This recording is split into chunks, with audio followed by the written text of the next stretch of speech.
모든 교양은 남 얘기죠. 안 물어봐도 알려주는 남 얘기 아날람 131회 2부 방송 시작하겠습니다.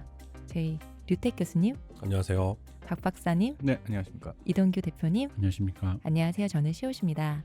1부 서론인데 우리 본론 좀 들어가려고 그랬는데 네, 이게 좀 대학 생활, 그러니까 대학 지방대학의 그 현재 네. 모습과 과거가 우리 경험에 비춰서 뭐 어떤 차이가 있나 이 얘기를 하다 보니까 그렇죠. 이제 그 추억팔이 하느라고 좀 얘기가 근데 또 길어졌죠. 필요한 얘기기도 예. 했어요. 왜냐하면 저희 네. 이걸 듣는 분들이 20대 분들도 있으시면 30, 40대 많으시니까 네. 아마 본인이 대학을 다닐 때랑 분명히 다를 거거든요. 그쵸. 왜 그럴까라는 거. 네네. 그 얘기. 1부에서는 저희의 이제 체감적인 얘기가 좀 많았다면 네. 이제 2부에서는 좀 이제 책 얘기 좀 그쵸. 이제 해야 될 것 같아요. 복화강의 사회학 이제 책 예. 얘기로 본격적으로 좀 해보는 걸로. 네. 그 전에 광고를 듣고 와야겠죠?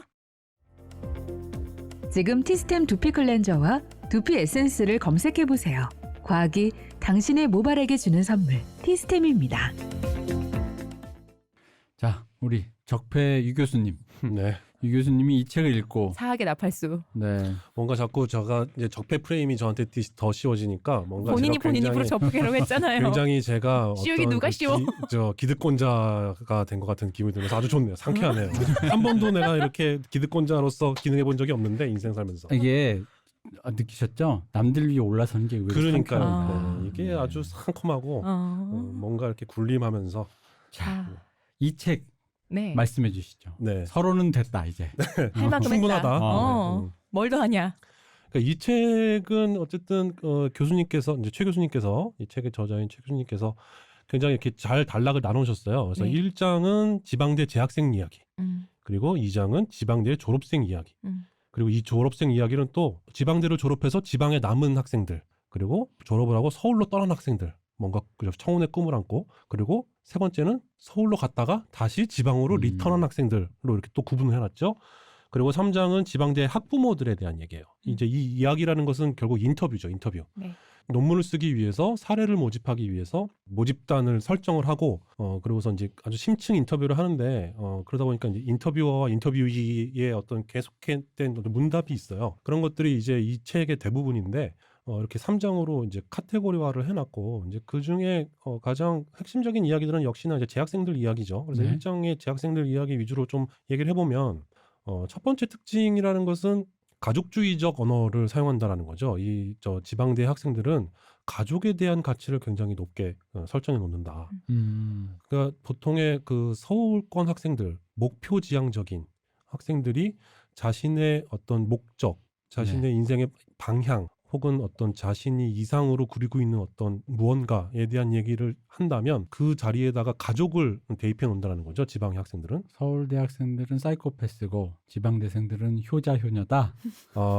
일견 그래 보이나 네. 일견 그래 보이나 그것도 나중에 서술하시기로는 착한 것이 아니라 착한 척하는 것이다. 착한 것으로 나를 보여주고 싶어 한다. 그러니까 위선 위악 뭐 이렇게 따지면 위선에 가깝죠. 그러니까 네. 위선이라는 게 꼭 뭐 나쁘다라는 게 아니라 뭔가 그냥 착한 것처럼 보이게 하는 게 위선이잖아요. 그렇죠. 뭐 유재석 같아 보인다. 위선이죠. 이경규 같아 보인다. 위악이죠. 근데 유재석이 좋고 이경규가 나쁜 건 아니잖아요. 그 지방 학생들의 경우는 자기가 위치 지어져 있던 그 대표적으로 가족이겠죠. 가족과 이제 그 지역 커뮤니티라든가 자기 이제 또래 집단, 그 동네 또래 집단을 보존하는 그 가치를 지키는 쪽으로 좀 더 거기서 자기의 어떤 그 위상을 위치 짓는 방식으로 이제 좀 세상을 사는 태도를 그런 식으로 이제 자기가 설정한다라는 얘기인 것 같은데 그거는 네, 되게 맞아요. 설득력 네. 있는 것 같아요. 네. 그리고 방금 말씀하신 그 전략이라는 게 세부적으로 들어가 보면 결국 그거예요. 내가 상처받지 않기 위한 전략이에요. 이유가 있죠. 그렇죠. 네. 네. 그 이유라는 건 간단하죠. 나는 한번 실패한 사람이니까. 그것 때문에 굉장히 많은 고통을 겪고 있으니 더 이상 고통스럽고 싶지 않은 거죠. 그래서 내가 상처받지 않기 위한 나의 행동 전략이라는 건 결국 가족 안에 머물러 있는 것이다. 왜냐? 가족은 그래도 날 공격하지 않으니까. 지방대를 다닌다는 이유로. 뭐 이제 그런 얘기죠. 그래서 인터뷰를 해보면 한결같이 이제 네가 생각하는 좋은 삶이라는 것이 무엇이냐라고 이렇게 물어보면 처음에는 선호에 대한 얘기를 해요. 그러니까 뭐 하고 싶다? 선호의 언어를 쓰는 사람도 있고 가족주의 그렇죠. 언어를 먼저 네, 쓰는 사람도 네. 있긴 한데 네. 보통 두 가지로 그 두 개로만 갈려 있었죠. 네네네. 그리고 그게 나중엔 통합돼 버리죠. 네. 그럼 네가 그 선호라는 게 무엇이냐? 그냥 제가 원하는 대로 사는 것이죠라고 대답을 하는데 그럼 네가 원하는 대로 사는 것이 무엇인데? 그냥 가족이랑 행복하게 사는 거예요.로 결국 통합돼 버린다는 거죠. 근데 이제 그런 이유가 그냥 가장 보편적인 대안이 그냥 평범한 가정을 꾸리면서 살아가는 것인 거예요. 왜냐하면 내가 지방대 학생으로서 어떤 경쟁 상태에서 누군가를 이길 자신이 그렇게 많지 않은 상태에서 네. 그냥 내가 당장 설정할 수 있는 어떤 모범 답안은 그리고 뭔가 이렇게 성취 가능성이 그나마 있어 보이고 친숙하게 보이는 어떤 목표는 행복한 가정을 꾸리는 것이다. 그게 여기서 익숙하니까. 앞에 얘기가 좀 조금 선행이 돼야 될 것 같은데 이 교수님이 그 모집단을 설정을 할 때 대구잖아요. 네. 근데 대구에서는 보통 이게 서울권이 아닌 대구에서도 가장 좋은 대학이 있을 거 아니에요. 네네. 근데 그 대학이 보통은 그게 아닌 경북대인가요? 그쵸. 네네. 그 대학이 아닌 2, 3위권 대학의 학생들 중에서도 고학년을 골랐어요. 네네 맞아요. 이유는 고학년이어야지 지방대생으로 삶을 좀 더 채화를 했을 거니까 더 할 얘기가 있을 것이기 때문에 네네. 그런데 그 앞에 이미 내가 지방대생으로서 나는 이미 조금 포기했다라는 얘기가 이해가 잘 안 가실 건데 그 이유는 이미 2, 3위권의 대학을 갈 정도로 나는 대학 학교 때 공부를 그렇게 잘하지 못했다는 거죠. 거기서 나는 이미 한번 실패를 했다는 거죠. 인서울에 가지도 못했고 네네. 가장 좋다는 대학에 가지도 못했고 그러니까 대구에서조차 한 번 또 밀렸다. 그렇죠. 네네. 그렇다고 내가 공부를 열심히 안 한 건 아니에요. 이게 열심히 한다고 해서 꼭 되는 건 아니잖아요. 그죠? 네. 특히 공부는 그렇죠. 그렇죠. 네. 나도 일정 수준은 열심히 했지만 안 됐다라는 그 이미 첫 번째로 깔고 있는 패배 의식이 있는 거죠. 네. 그 의식이 있는 학생들이 지금의 이 모집단의 학생들인 거죠. 네. 흔히 이제 어른들이 하는 착각이 공부는 노력이다라고 하는데 저는 그렇게 생각하지 절대 않거든요. 그렇지 않습니다. 공부도 재능이에요. 그럼요. 네. 공부할 수 있는 재능이 따로 있죠. 집중할 수 있는 것도 네. 재능이고요. 누군가는 노래를 잘하고 누군가는 이제 몸을 잘 써서 춤을 잘 추는데 누군가는 공부를 잘하는 거죠. 이게 재능인데 이제 그게 너무나 노력으로만 이렇게 귀납돼 네. 버리니까 우리나라에서. 나에게 재능이 없다는 것을 이미 알고 있는 학생들인 거죠. 네네네. 그리고 이제 그런 게 있어요. 이 책이 이제 계명대학교에 봉직하고 계시는 교수님이 쓰시다 보니까 대구에 네. 있는 학생들이 모집단인 거죠. 대구만 해도 어쨌든 굉장히 큰 도시고 우리나라에서 그렇죠. 대구에서 그 학교를 진학한 학생들이 굉장히 많아요. 여기 이제 책에 보면 그리고 대부분 그런 학생들이 인터뷰이로 선정이 돼 있어요. 네. 대구에 살면서 혹은 그 주변의 구미라던가 김천이라던가 이런 데 살면서 계명대학교에 온 학생들이죠. 근데 굉장히 많은 학교들이 뭐 예를 들면 천안권이라던가 서울에서 통학이 가능한 좀 무리가 따르지만 네. 통학이 가능한 어떤 그 바운더리 안에 있는 학교들은 조금 또 다른 게 서울에 근거지를 두고 있는데 가정의 근거지는 서울 및 경기도권이에요. 근데 내가 통학을 하든 자취를 하든 기숙사에 있든 천안에 있는 학교까지 충청권에 있는 학교까지 내려와서 사는 학생들이 또 있죠. 그 학생들은 또 얘기가 좀 달라지죠. 지방에 있는 지방대학교를 나와서 지방에 남는 것이 아니라 자의반 타의반으로 돌아가게 되는데 그게 서울인 거죠. 네. 좀 이렇게 결이 좀 다르죠. 근데 어쨌든 이 책에서는 대구에서 자라서 혹은 대구 그 근교의 소도시에서 자라서 대구에 있는 2, 3위권 대학에 진학한 학생들이에요. 근데 이 학생들이 결국에 이 학생들에게 있어서 생존이라는 건 무엇을 쟁취하는 것이 아니라 그냥 낙오하지 않는 것이라는 거죠. 왜냐하면 낙오의 경험이 있기 때문에 난 해도 안 될 거야라는 그 의식이 팽배해 있다라는 거예요. 이미. 그렇기 때문에 내가 섣불리 나섰다가는 누군가로부터 필요 이상의 공격을 받을 것이고 그래서 나는 또다시 상처를 입을 거야. 내가 중고등학교 때 늘 그래왔듯이 이런 의식 때문에 결국에는 경쟁에 뛰어들지 않고 가족 안에 혹은 이 책에 이제 유사가족이라고 나오는데 유사가족은 친지들 혹은 선후배도 내 또래 집단들, 친구들, 선후배들을 다 유사가족의 범주 안에 묶어놓죠. 그래서 그들 안에 계속 머무는 것이 생존인 거죠. 경쟁에 낙오되지 않고 그들 안에 이제 머무는 것이. 그래서 이제 어떤 그 공안이라는 그 개념을 이제 빌려오는데 공안이라는 게 이제 무슨 1987에 나오는 그런 공안이 아니라 퍼블릭 페이스라는 거죠. 네. 어떤 공공에 제출된 나의 얼굴. 네. 그러니까 사실은 내가 예를 들면 교수 류택으로서 혹은 예전에 현장에 있을 때 뭐 영화인 류택으로서 이렇게 여기 지금 팟캐스트에 방송하러 오신 또 류택 교수님으로서 그렇죠. 지금 제가 예를 들면 이 대표나 저 박 박사는 저의 아주 오래전부터 저의 모습을 다 알고 있지만 시호님은 저를 오늘 처음 보잖아요. 그렇죠. 제가 시호님에게 보여주고 싶은 어떤 얼굴이 있다라는 거죠. 격해의 모습. 그렇죠. 어떤 기득권의 모습. 저 남자는 권력을 가지고 있구나라는 거. 권력자의 모습. 멋있다. 뭐 이런 거 있잖아요. 뭐라고? 대표님이랑 박 박사님 친구 많네. 그렇죠. 우리는 소울메이트예요. 네. 이 정도면. 네. 패기가 너무- 느껴졌군요. 저는 오늘 처음 네. 뵙는데 처음 뵌 것 같지가 않아요. 이 익숙하죠? 녹음실 안이 패기로 가득 차 있습니다. 네. 근데 어쨌든 그런 것을 공안이라고 이제 얘기를 하는데 그게 이제 어빙 고프만이라는 굉장히 유명한 사회학자가 쓴 그런 책에 이제 나와 있는 개념이라 그러죠. 그래서 자아 연출의 사회학이라는 책에서 개인이 타인과 조우할 때 자신의 환경, 외모, 태도 등을 상황에 맞게 바꿈으로써 타인이 형상화하는 나를 통제하고 그 나의 의도대로 그것을 긍정적으로 유도하려고 하는 어떤 그 모습을 공안이라고 이제 얘기를 하는 거죠. 근데 이제 가명과는 좀 살짝 다른 거죠. 네. 가면은 일종의 그 공적 영역에서의 자기 연출이라고 그렇죠. 생각하면 될 것 같은데 네, 맞아요. 정확하게 그런 것이고 이 어빙 고프만의 개념을 보면 말 그대로 이걸 그걸 연기라고 얘기해요. 네, 연기. 그쵸. 네. 이제 무대에 올라간 연기자가 하고 있는 연기와 똑같이 이제 놓고 보죠. 그래서 이제 이 지방대생들은 이 공안을 제출하지 않는다라는 거죠. 사회적으로 그걸 드러내지 않는다. 그래서 지방대생들이 이제 이 공안을 제출조차 하지 않는 이유를 뭐라고 얘기하냐면 이제 가족과 친구를 넘어서 인정받는 첫 번째 관문이 그 영역이 이제 학교인데, 학교라는 데는 다들 아시다시피 무엇보다 그냥 뭐 거의 유일한 그 판단 기준은 공부를 잘하느냐 못하느냐잖아요. 저 성적이 성적이죠. 좋느냐 네. 아니냐 뭐 그런 그런 거였어요? 건데. 우리 때는 부모님의 재력이었는데. 그랬구나.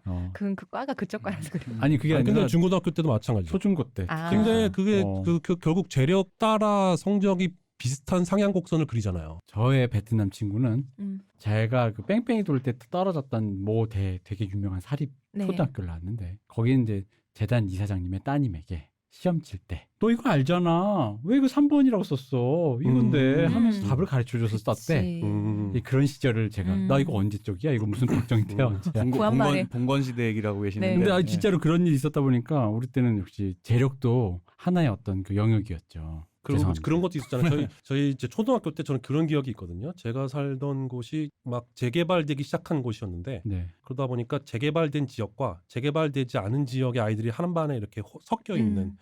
근데 그때는 전혀 그거를 어리니까 몰랐는데 네. 나중에 내가 머리가 굵어지고 나서 생각했더니 그때 선생님의 행태가 그걸 정확하게 갈라서 학생들을 대우하고 있는 아이들을 뭐 그런 경험들이 이제 다들 있으실 거예요. 뭐. 그렇죠. 조금씩. 근데 이제 대학 사회 같은 경우에는 사실은 이제 옛날에는 이제 대학이 이제 지식의 상아탑이라고 해서 이제 뭐 성적이라든가 네. 학업에도 중요했는데, 사실은 90년대 이전의 대학은 성적 학업도 있지만 대학 조직, 대학 커뮤니티 안에서의 발언권이라는 게 또 일종의 이제 여기서 말하는 공안이기들, 예를 들어 학생회장이라든가, 옛날에 뭐 진짜 옛날 얘기지만은 전대협 의장이면 거의 신 취급을 받던 시절도 있었으니까 학생회 안에서의 영향력, 학생 조직 안에서의 영향력이라는 것도 있었는데 그것도 이제 90년대에 와해가 돼 버렸죠. 그렇죠. 그러고 나서 네. 남은 거는 이제 학업밖에 없는 건 거죠. 학업과 취업, 이것만 남은 거죠. 그렇죠. 연대 사태 이후에 이제 완전히 지금 말씀하시는 게 그 김홍준 교수님 얘기했던 진정성 세대에 대한 얘기잖아요. 그렇죠. 예, 네.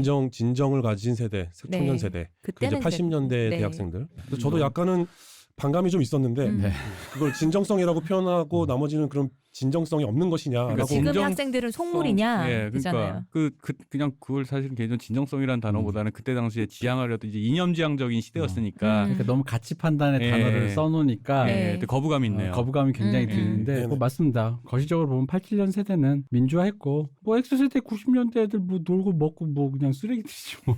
그렇죠. 마치 네. 그렇게 느껴져요. 그렇게 마치 진정성 세대라고 근데 분류하면은. 그 심하게 말씀하셨지만 그에 음. 중거하게 표현을 하셨어요. 김홍준 교수님께서. 네네. 맞아요. 음. 네. 그러니까 학생 대학 이념지향적인 것을 좀 약간, 그러니까 제가 왜 거기서 약간 반감이 느껴지냐면 너무 가치 판단적인 그 대학교의 어떤 기능이라든가 대학생의 어떤 그 행동 양식을 어떤 하나의 기준에서 약간 이렇게 그렇게 좀 규정해 놓은 느낌이 좀 있어서. 그러니까 이제 그걸 의도하지 않으셨다고 하더라도 그렇게 네. 오독될 가능성이 충분하게 이제 그렇죠. 잘못 사용하신 거라고 저는 단어 보는 거죠. 선택에서 볼 때 네네. 충분히 그렇게 오독할 수 예, 그죠. 있으니까요. 왜냐면 이제 그분이 기자나 뭐 그냥 혹은 사인으로서의 평론가 정도라면 모르겠는데, 평론가도 조심해야 되겠지만 교수님은 아무래도 그 가치 판단에서는 특히나 엄격해야 되는데 굳이 그 언어를 쓰셨다는 건 그렇게 판단하고 계신 게 아닌가, 뭐 약간 그런 생각이 좀 들어서 일단 네네. 그러니까 네. 읽어보지 않아서 모르겠으나 일단 네. 제목만 보면 그렇습니다. 네. 아무튼 이제 뭐 어쨌든 그 진정한 세대와 네. 속물이었던 세대, 그리고 생존주의 세대, 이렇게 이제 그 서술을 나누고 하신 거죠. 계셨죠. 네, 그렇게 나누신 거죠.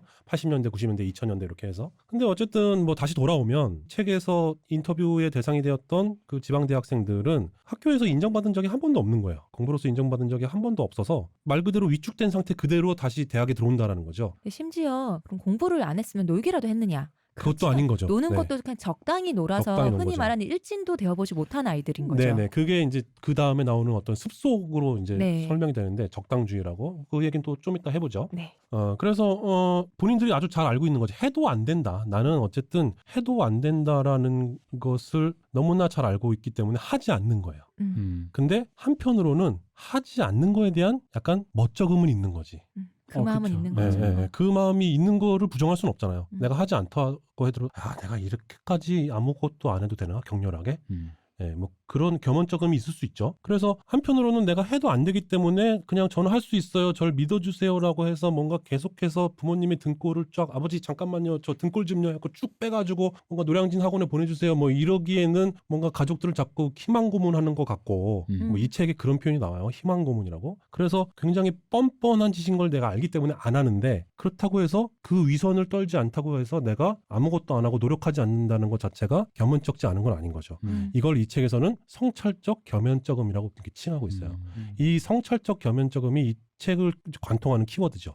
그런 거 같네요. 그 미묘한 태도를 그렇게 명명을 했다라는 그렇죠. 네. 네. 이분께서 최 교수님께서 붙이신 뭐 네. 그런 이제 정의인 거죠. 그 감정에 대한 어떤 정의인 거죠. 그래서 굉장히 이 성찰적 겸연쩍음이라는 건 어떤 핵심을 꿰뚫고 있는 단어인 것 같아요. 제가 네. 읽기에. 그래서 어쨌든 이런 어떤 속성을 가지고 있는데 그렇기 때문에 지방대생들에게서 나타나는 어떤 그 습관은 무엇이냐. 그게 느슨한 관여와 적당주의라는 거죠. 뭔가에 관여하는 것 자체가 굉장히 느슨한 형태로 나타난다는 안 하진 거죠. 않고. 안 하지도 않고 열심히 하지도 않고. 근데 이제 걸쳐놓긴 한다. 네, 포기하지도 않고 몰입하지도 않는 상태. 그게 느슨한 관여인 어떤 거죠. 경쟁에 뛰어들었을 때 내가 경쟁에 뛰어들어봐야 난 잘 안 될 건데 근데 그렇다고 해서 전혀 외면할 수는 없는 상태니까 적당하게 느슨하게만 그걸 행하고 있는 거죠. 그렇죠. 그게 아까부터 이제 저희가 말했던 그 깔깔이와 스레빠인 거야. 삼선 네. 스레빠. 왜 그 삼디다스라고 얘기하는 그 세 줄짜리 삼선 스레빠. 그게 그 얘기를 제가 왜 자꾸 했냐면 이 책에서 아주 중요하게 다뤄지거든요. 그리고 그 웹툰 복화강에서도 아주 빠짐없이 등장하는 게 깔깔이와 삼선 스레빠예요. 그리고 예. 저도 실제로 저희 학교에서도 아주 여러 번 보고 있죠. 그 깔깔이와 삼선 쓰레빠는 저희 세대를 끝으로 없어질 줄 알았는데 아니죠. 그렇지 안 않죠. 없어지더라고요. 그건 불멸의 아이템이죠. 네. 그러니까 깔깔이와 삼선 쓰레빠로 표상되는 이미지가 그러니까요. 이제 예. 오히려 더 강화됐어요. 그러니까 이미지와 이게 지위가 강화됐어요. 그렇죠. 네. 그게 어떤 그 위계의 상징인 네. 거죠. 깔깔이를 생각해 보면 그 깔깔이라는 게 그 재질이 얼마나 싸구려스럽고 얼마나 그게 아무것도 아닌 의복이잖아요. 예, 그런데 더군다나 겉옷도 아니고 안에 입는 내피고. 이게 근데- 약간 그걸 입는 순간에 어떤 정서적인 안정을 얻는 거는 부정할 수 없는 사실이긴 그러니까 해요. 그게 그 위계는 군대에서부터 온다라는 거죠. 그렇죠. 내가 군복 상의를 벗어 던지고 혹은 활동복을 입지 않고 그러니까 정식으로 허가된 옷을 입지 않고 내피만 입고 내무반을 돌아다닐 수 있는 건 짬이 찬 놈들만 할 수 있다라는 거지. 근데 학교에 와서 깔깔이를 입고 다닌다는 것 자체가 나는 이미 군대를 다녀왔다는 표상이잖아요. 그렇죠. 나는 네. 복학생이고 복학생이다. 너희보다 내가 나이가 있고 선배다. 지위가 있다. 선배가 있다. 그리고 남자 선배다라는 그쵸. 거. 네, 남자 선배다. 음. 근데 그게 이제 한편으로는 그런 위계의 상징이기도 한데 한편으로는 내가 학과 생활에 혹은 수업에 느슨하게 관여하고 있다라는 것의 표상이라는 거죠. 왜 우리가 어떤 의관을 정지한다라는 표현을 하잖아요. 네네네. 예를 들면 축구 선수가 막 뭔가 이렇게 막 마인드 컨트롤하면서 저 축구화 끈을 막 질끈 동여매는 어떤 그것으로부터 나타나는 어떤 결심 같은 것, 어떤 결전을 네네네. 앞둔 어떤 선수의 혹은 군인이 저 전투화 끈을 탁 이렇게 메고 동여매는? 그러면서 뭔가 자기의 그 막 훔친 보급품으로 A급으로 다 그러니까요. 이렇게 휴가 나가기 전에 뭔가 칼줄을 다리고 뭐 이런 것들이 다 의관을 정지한다라는 거죠. 근데 수업에 들어오는 학생의 의관으로는 썩 어울리지 않는 슬리퍼와 삼선 스레빠와 그리고 그 야상 내피 깔깔이라는 게 한편으로는 남자 나이든 선배 남자 복학생의 표상인 동시에 그 느슨한 관여의 표상이라는 거죠. 그러니까 뭔가 내가 수업을 들어왔는데 수업을 들으러 온 것도 안 들으러 온 것도 아닌 원래 수업을 들으려면 예를 들어 학생으로서 이렇게 흔히 말 단정하게 근데 그런 그렇죠. 것도 아닌 네. 그렇지만 수업을 또 안 들으러 그날 그렇죠. 뗀 건 네. 아닌 거예요. 네, 그렇죠. 쨍 건 아니에요. 그렇다고 음. 나는 학교에서 학고를 받을 생각은 없어. 그렇다고 막 뭔가 몰입을 해서 굉장한 학생이 될 생각도 없어. 자신도 없고. 사실 그러니까 이 지금 지방대를 다니고 있는 내가 여기서 아무리 열심히 해서 여기 탑이 돼봐야 난 지방대생인 거죠. 그렇죠. 그런 거죠. 그죠. 그리고 이제 제가 왜 우리 처음에 하필 계명대학교 하필 대구 뭐 이런 얘기 했었잖아요. 그게 이제 우리 뭐 여기 애널람에서 네. 그 이제 좁혀맞네. 뭐 여기 그런 분위기 아니었어? 그럼 좋아하는 거 아니야? 고소할 지금 거야. 좋아하고 있잖아요. 여기 저기 더티 섹시 애널람 좋잖아. 최고 다이스키. 자, 아무튼 이 애널람에서 계속해서 나왔던 얘기, 대구 얘기. 이게 하필 왜 또 대구냐. 이제 이 인터뷰를 보면 여학생들의 인터뷰에 그런 게 아주 많이 나와요. 아니, 너 그 학교 계속 다녀서 뭐 하게? 라는 그 프레스가 있다는, 가족 내에서조차. 혹은 대학원을 진학하고 싶어요. 사회학으로 우리 학교 대학원에 진학하고 싶어. 야, 지방대인 것도 부족해서 대학원까지 가? 근데 지방대 대학원 나와서 뭐 할래? 근데 너 여자잖아. 근데 넌 여자잖아.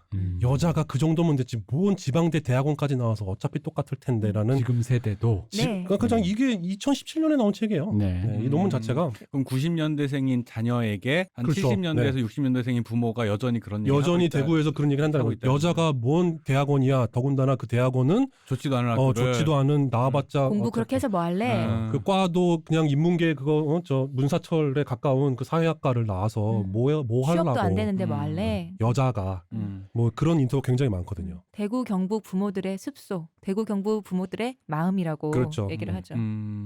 아, 내가 뭐, 얘기한 게 지금 ING라니까. 문과 너무 슬픕니다. 동일 학점, 동일 취업을 좀.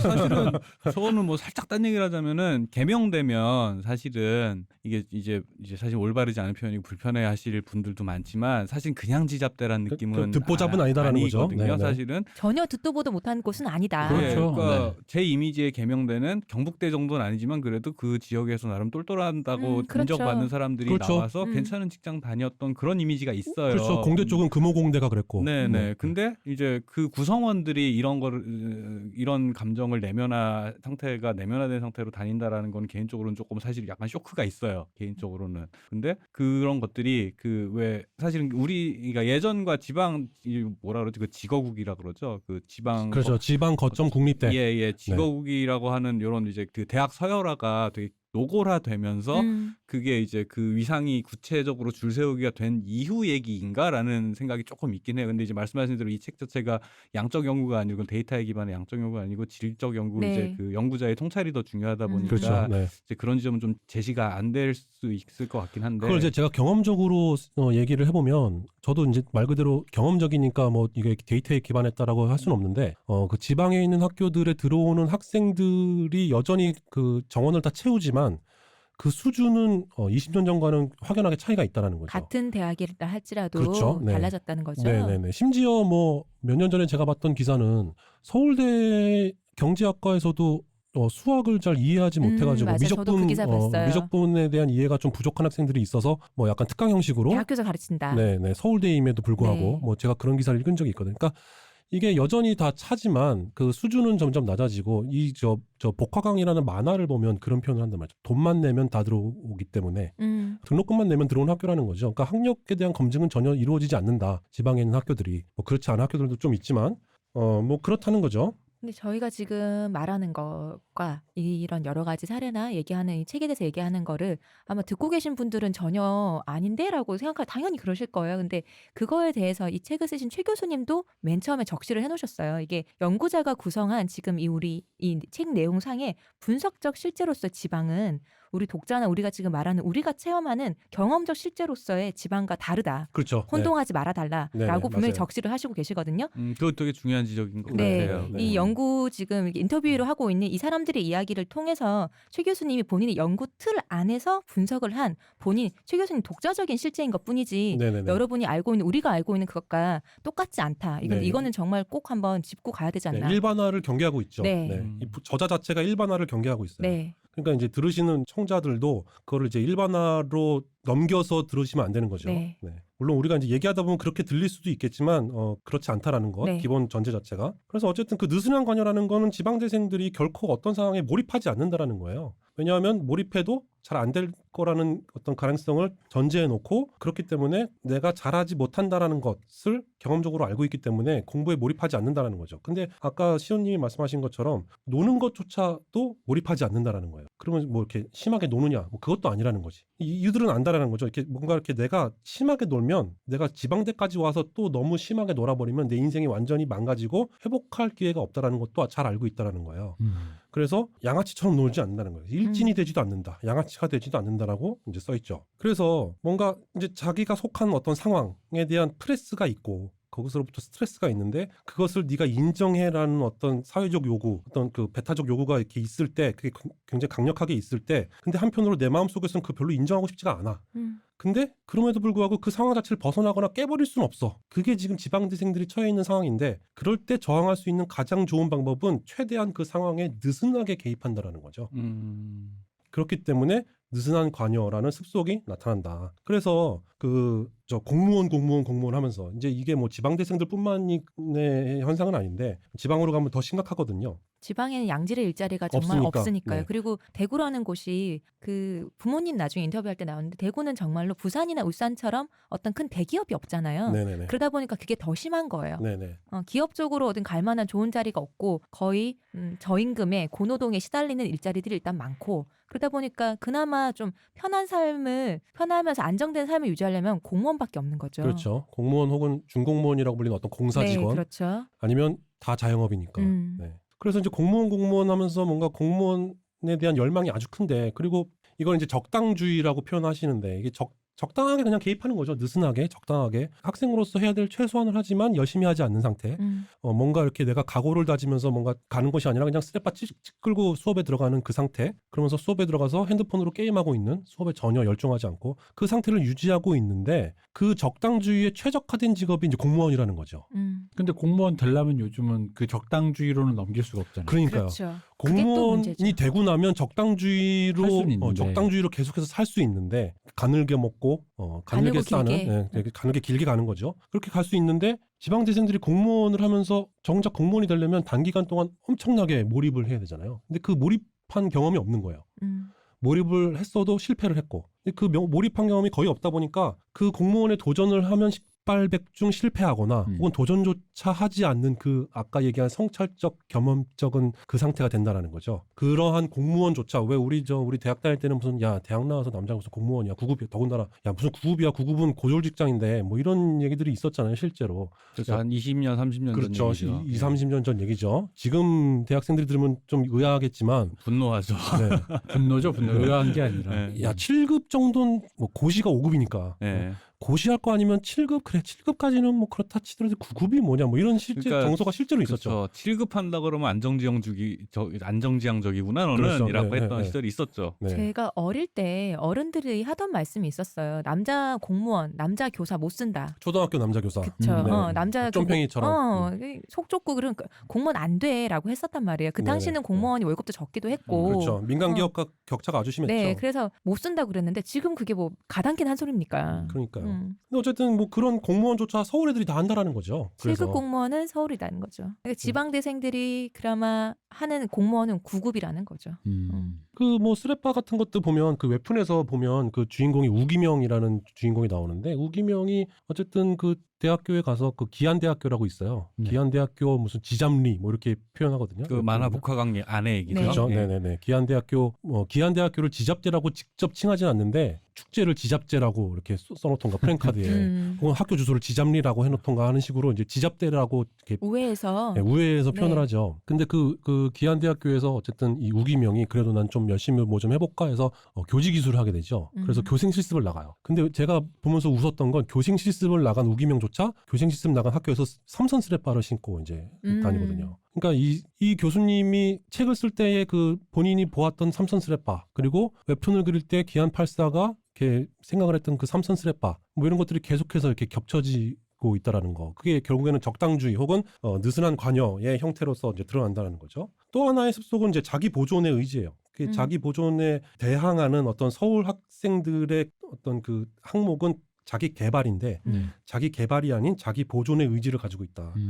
그래서 지방대생들이 갖고 있는 그 성찰적 겸연적음은 그들 스스로를 자꾸 붙잡아 맨다라는 거죠. 그 가족 안에, 그 지역사회 안에. 그래서 변화나 혁신이나 자유나 책임 같은 것 대신 그것 말고 다른 행복이 뭐가 있느냐. 그것은 바로 주변과 좋은 관계를 유지하는 것이라는 거죠. 그 주변이라는 것은 당장 내 선후배들, 학교 안에서의 내 친구들, 그리고 가족들. 그래서 그 잘 지내는 것들이 결국에는 툭 튀어나오는 것을 잘 받아들여주지 않는 한국 사회의 어떤 집단주의 문화와 결합이 되면서 그냥 평범하게 있는 것, 드러나지 않는 것, 뭔가 튀지 않는 것으로 이 지방대생들의 습속이 아주 과대하게 나타난다는 거예요. 그 점에서 여기 최 교수님이 했던 말씀 중에서 지방대생은 삶에 대한 의지가 아니라 알지 않으려는 의지가 강하다라고 그렇죠. 네네. 표현을 하셨어요. 그러니까 네네. 자기 개발을 하면서 알아가려는 게 아니구나. 자기 보존을 하면서 알지 않으려는 그 의지가 강하다라는 그러니까 알지 말씀하셨거든요. 않으려고 한다라는 게 단순히 지식이나 이런 차원의 문제가 아니라 네. 이 외부 세계에 대한 그렇죠. 그렇죠. 전체적인 네. 것을 네. 얘기하세요. 뭔가 이렇게 알을 깨고자 하는 의지가 없다라는 거죠. 뭔가 이렇게 안에서 알을 깨야 밖에서도 그걸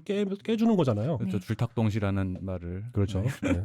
자, 그래서 아까 얘기했던 말이 또 나와요. 이게 그래서 그냥 일견 보면 주변이랑 잘 지내고 뭔가 이렇게 평범하게 이렇게 중불나지 않게 행동을 하니까 착해 보이지만 사실 그건 착한 게 아니라는 거죠. 실상은 그냥 이게 착한 게 아니라 착한 척을 하는 건데 그냥 뭔가 이렇게 아픈 영혼들이 상처받았던 아픈 영혼들이 자신의 아픔과 열등감을 드러내지 않고 그리고 남들의 그것도 건드리지 않고 막 이렇게 후벼 파지 않는 상태를 유지하는 것. 그래서 지방대생들이 그냥 보면 착해 보인다라고 책에 서술하고 있어요. 그러면서 이들은 서로에게 서로를 끌어당기고 있는 거죠. 자석처럼. 이렇게 나서지 않기를. 그리고 경쟁에 나가지 않기를. 야, 너도 우리랑 그냥 같이 여기 있자라는 거죠. 그래서 경쟁에 뛰어들어봤자 또 나는 성공하기 힘들어. 그건 너도 마찬가지지. 그래서 그냥 그거를 이제 현실 속에서 계속 매일매일 제가 막 알바를 가도 마찬가지고 알바를 갔더니 예를 들면 대구에서 공부를 잘해가지고 서울에 있는 어느 대학을 갔던 학생이 방학 때 대구로 집으로 내려와서 알바하는 이렇게 같이 알바를 하고 있어. 근데 점장이 대하는 게 달라. 뭐 이런 것들을 우리가 매일 겪게 된다는 거죠. 그래서 이 자기 개발이라는 어떤 합리적 수단이 오히려 이걸 하면 할수록 왜냐하면 자기 개발을 해봤자 쟤한테 안 될 거니까. 나랑 똑같이 지금 시급 얼마를 받고 알바를 하고 있지만 내가 아무리 자기 개발에 힘써봤자 안 될 거니까 그냥 이게 얼핏 보면 자기 개발이라는 게 굉장히 합리적으로 보이지만 좌절을 낳는 어떤 수단이라는 거죠. 비합리적인 수단으로 전락한다라는 거예요. 그래서 이들에게 어떤 그 전투적인 자기 개발보다는 그냥 튀지 않고 주변 사람들과 잘 어울려 지내는 것이 훨씬 더 합리적인 선택이다. 이제 쓰고 있죠.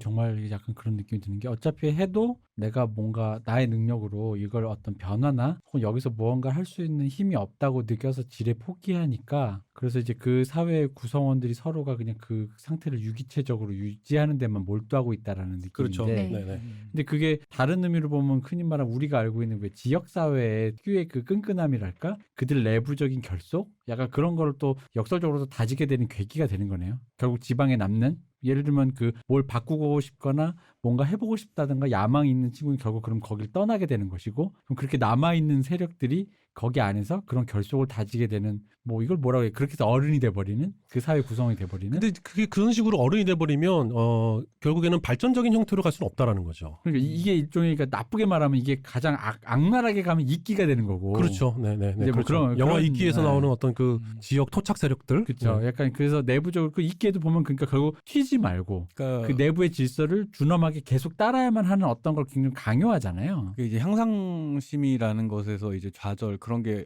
없는 사람이 어디 있겠어요. 이제 강한 사람이 있고 좀 약한 사람이 있겠지만은 그런 향상심에서 동기부여를 받아서 무언가 시도했던 시절에 이미 안 되는구나를 확인한 상태에서 그러면 이제 자존감이라든가 자기의 정체를 어디에다 놓을까라는 선택을 되게 그 자기 보존의 의지에 의해서 자기 커뮤니티 안에로 선택을 했으면 그럼 그 커뮤니티의 가치를 지키는 게 더 중요해지는 건 되게 자연스러운 수순이 되는 거고 그게 흔들리거나 그 위상이 흔들리면 나도 같이 흔들리게 되니까 당연히 좀 더 뭐라 해야 되지 보수적인 선택을 할 수밖에 없게 되는 그렇죠. 거고 말씀하신 공고화되는 거죠. 그러면서 이제 기존의 질서를 강화시키는 방향으로 그렇죠. 간다라는 게 이제 말씀하신 이끼의 예가 그게 좀 약간 안 좋은 형태로 발현됐을 때 이낀 거고 사실은 예전에 예를 들어서 어떤 뭐 농자 천하지 대본 이러면서 이제 그 농민이라든가 네. 어떤 계층에 대해서 국가적으로나 사회적으로 이제 리스펙트하는 분위기가 있었으면은 거기에서 내가 속한 지역과 내가 속한 계층에서 자기 자존을 찾으면서 거기 안착하는 거라 되는데 예를 들어서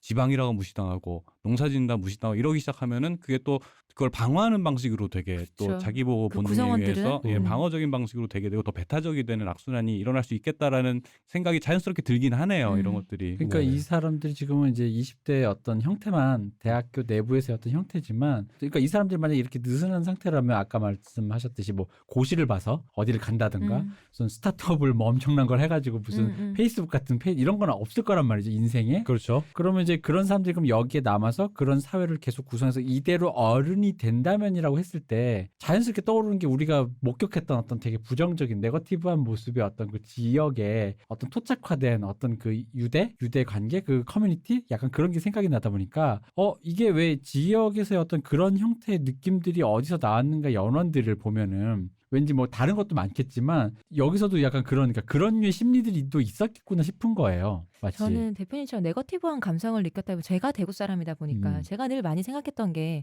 대구도 경상도고 부산도 경상도고 경상도에 다른 도시가 많은데 왜 유독 대구는 이렇게 보수적일까? 왜 이렇게 너무 고인물일까라는 생각을 그러게요. 많이 네. 했었거든요. 저도 늘 궁금하거든요. 근데 이 책을 읽고 저도 정확하게 모르겠는데 이 책을 읽고 뭔가 약간 실마리가 보이는 느낌이었었어요. 근데 말씀하신 그 부분이 네거티브하게 간다기보다는 요 안에서 우리끼리 가족이라는 거, 유사 가족과 가족 간의 관계만 계속해서 공고해지고 그만큼만 팽창되는 거죠. 더 밖으로 나가지 그러니까 않는다는 거. 그걸 지키는 게 중요하다 보니까 예를 들어서 이제 여성에게 좀 더 억압적으로 다가오고 그렇죠. 그리고 그렇죠. 남성에게는 좀 더 입신양명의 압력이 커지고 입신양면까지도 아니에요. 네, 그 가족- 평범하기만을 바라는 그렇죠. 거죠. 가족의 가치를 지키는 그렇죠.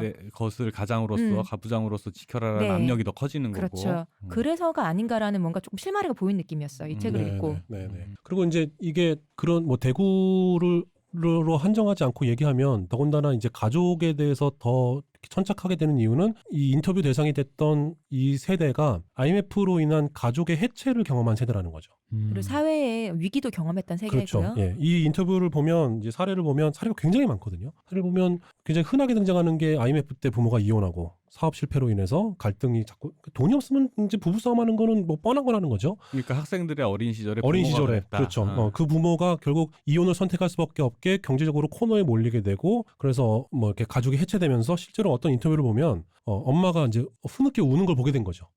엄마가 우는 걸 한 번도 보지 못하고 있다가 엄마가 막 흐느껴 우는 거예요. 아버지랑 이혼하고. 근데 돈 때문에. 돈 때문에. 근데 돈 때문에 막 흐느껴 우는데 엄마가 끼니 걱정을 하는 거죠. 끼니 걱정. 실제로 사실은 우리가 야 대한민국 사회에서 진짜 끼니 걱정을 하는 사람이 있단 말이야라고 생각하기 쉽지만 IMF 때 정말 사람들이 다 길거리에 내앉고 뭐 이렇게 끼니 걱정하고 실제로 온 가족이 막 어디 가서 자살하고 그런 일들이 비일비재했다는 거죠. 그런 것들을 아주 감수성이 예민한 시절에 겪고 지금 대학생이거나 대학원생이 된 사람들이에요. 그러니까 가족에 더 천착할 수밖에 없다는 거죠.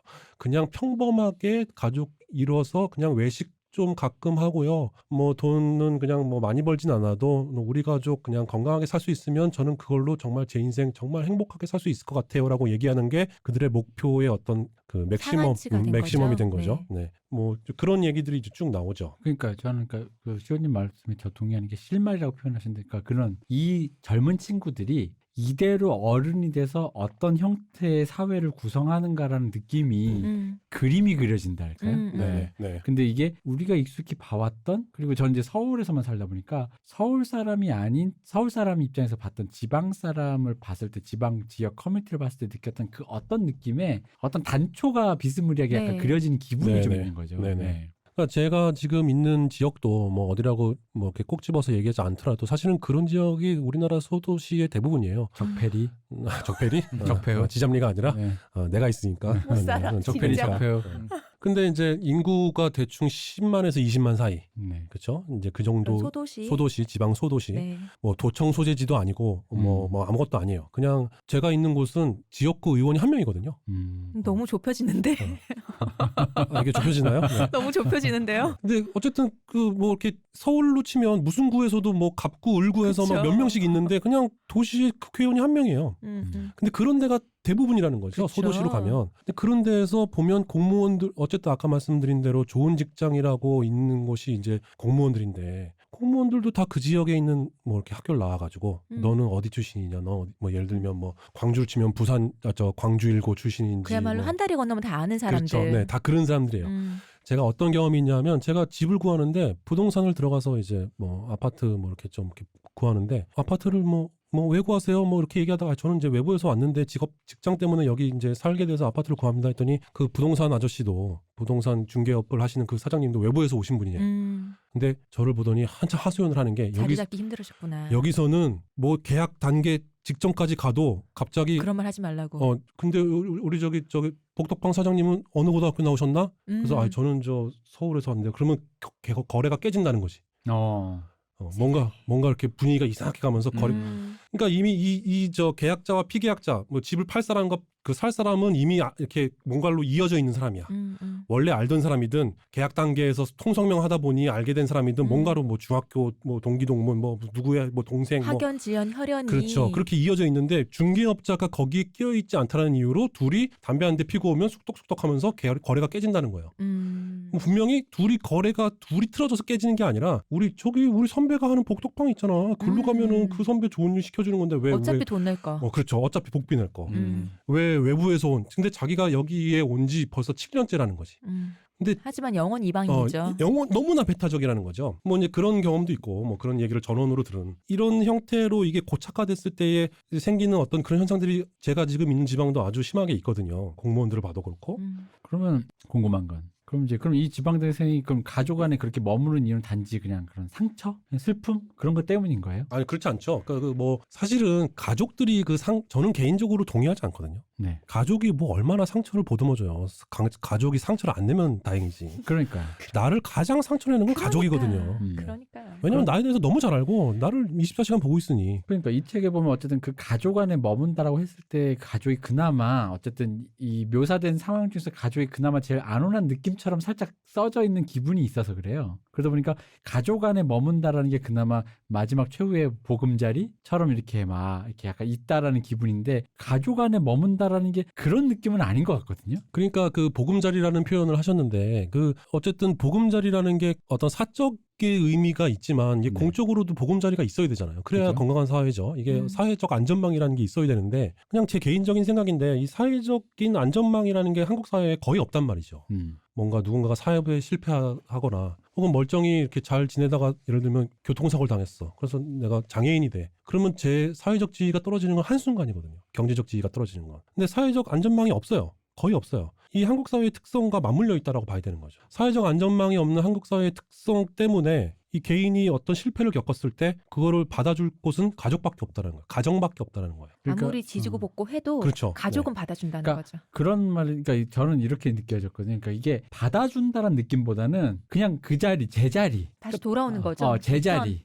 그냥 떠안는다라고 떠안는 표현해요. 거, 그죠. 네. 제자리 가족이 그냥 그걸 그냥, 떠안는다. 그 리스크를 그냥 그래 뭐 우리가 어떡하겠니? 네가 내 아들인데 하면서 떠안는다라는 거죠. 그 모든 사회적 리스크를 그냥 가족이 개인적 리스크로 떠안는다라는 네. 거죠. 그러니까 왜냐하면 이게 마치 가족 안에 머문다라고 하면 처음에 이제 그 말만 들으면 가족이 충격을 흡수해줄 것처럼 느끼는데 그게 아니라 충격은 고스란히 가족이 그냥 함께 그렇죠. 함께 버티는 거지. 그냥 견디는 그냥 거지. 받고 있는 거지. 네네네. 그의 가족이 그러니까 이 사회의 안전망의 역할 중에 어떤 가족이 그 중에 하나여서 그 충격을 쿠션을 뭐 해줘서 어떤 지역 사회가 혹은 지역의 혈연 지연이 그나마 어떤 순기능으로 그 어떤 이 사람들의 그걸 받쳐준다 이런 느낌이 아니죠. 그러니까 예를 들면 뭐 요즘 육아 문제 같은 거 굉장히 심각하잖아요. 네, 근데 예전에는 동네에서 육아를 했단 말이지. 그죠? 그죠? 그냥 한 사회가 같이 그렇죠. 그래서 키웠잖아요. 사회가 말 그대로 이제 아이를 키우는 건 한 사회라는 어떤 그런 가치가 있었다라는 거죠. 그래서 우리 아이가 골목에서 나가서 놀아도 안심할 수 있는 건 그 골목에 어떤 할머니가 이제 밖에 나와서 뭐 이렇게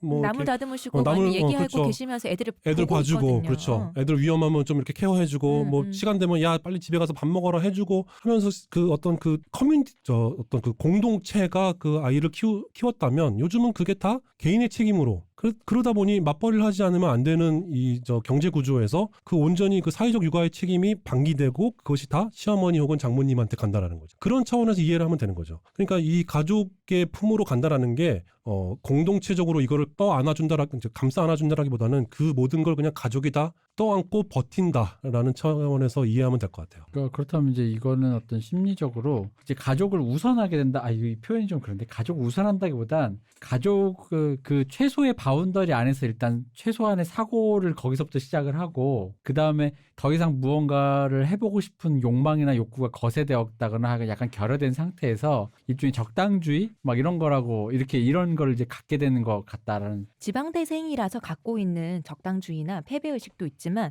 네. 지방에 사는 사람이라서 갖고 있는 그렇죠. 패배의식과 네. 적당주의가 기본으로 먼저 깔려 있는 거예요. 이미 우리나라는 다 서울에 집중돼서 모든 게 이루어지고 있다 보니까 네. 지방에서는 뭐 문화적인 거가 됐든지 아니면 뭐 우리 직장이라든지 여러 가지 뭔가 이루거나 뭐 할 수 있는 게 굉장히 너무 적단 말이에요. 그러니까 그것에 대해서 그러면 지방이란 사람들끼리 갖고 있는 이미 공고화된 의식이 있는 거죠. 우리끼리라는 거. 근데 그게 넓어지면 지방인데 더 좁아지면 그게 가족인 거죠.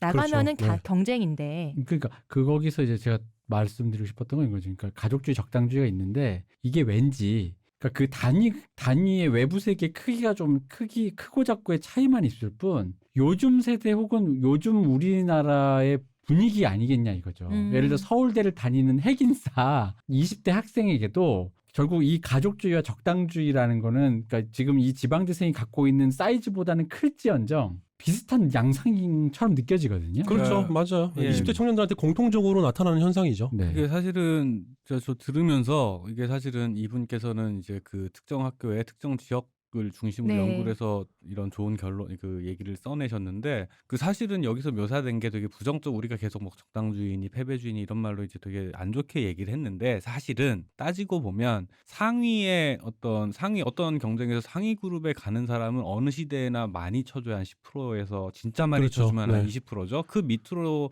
있는 아이고 내가 뭐 내 주제에 뭐라고 하면서 그냥 지역 사회를 지키거나 자기 가족을 우선으로 생각하면서 평범하게 살고자 하는 거는 사실은 이거는 전형적인 소시민에 대한 묘사거든요. 네네. 이건 전형적인 소시민에 대한 묘사고 그런 소시민 가족에서 탄생한 아이는 예를 들어서 아버지 저 뭐가 되겠어요. 저 스필버거가 되겠어요라고 하면 이놈아 뭐란 놀이동 이거 노무현 대통령 연설처럼 그러게 그러니까- 이제 원빈 아버지가 예. 원빈이 자기 배우 되고 싶다고 맞아요. 했을 때 이처럼 생긴 야, 애는 저기 어디 강릉인가 뭐 어디 네네. 네. 시내 나가면 너처럼 생긴 애 세고 깔리고 셌는데 깔렸다고. 깔리고 깔렸다고. 네. 원빈 아버지 아버지. 어디요? 네. 그래서 그 뒤에 이 저자께서 하신 그 가치 평가를 빼놓고 보면은 이 존재 양상 자체는 사실 소시민에 대한 묘사에 그렇죠. 가깝다고 네, 생각해요. 맞아요. 소시민들이 갖고 있는 적당주의라는 게 있고 괜히 긁어부스럼 만들지 말고 풍파 그죠. 일으키지 않고 그러면 이런 형태로 존재하는 사람들은 어느 시대나 분명히 있었을 텐데 이게 지금 시대에 와서 왜 문제가 되느냐라는 지점이 되게 저는 좀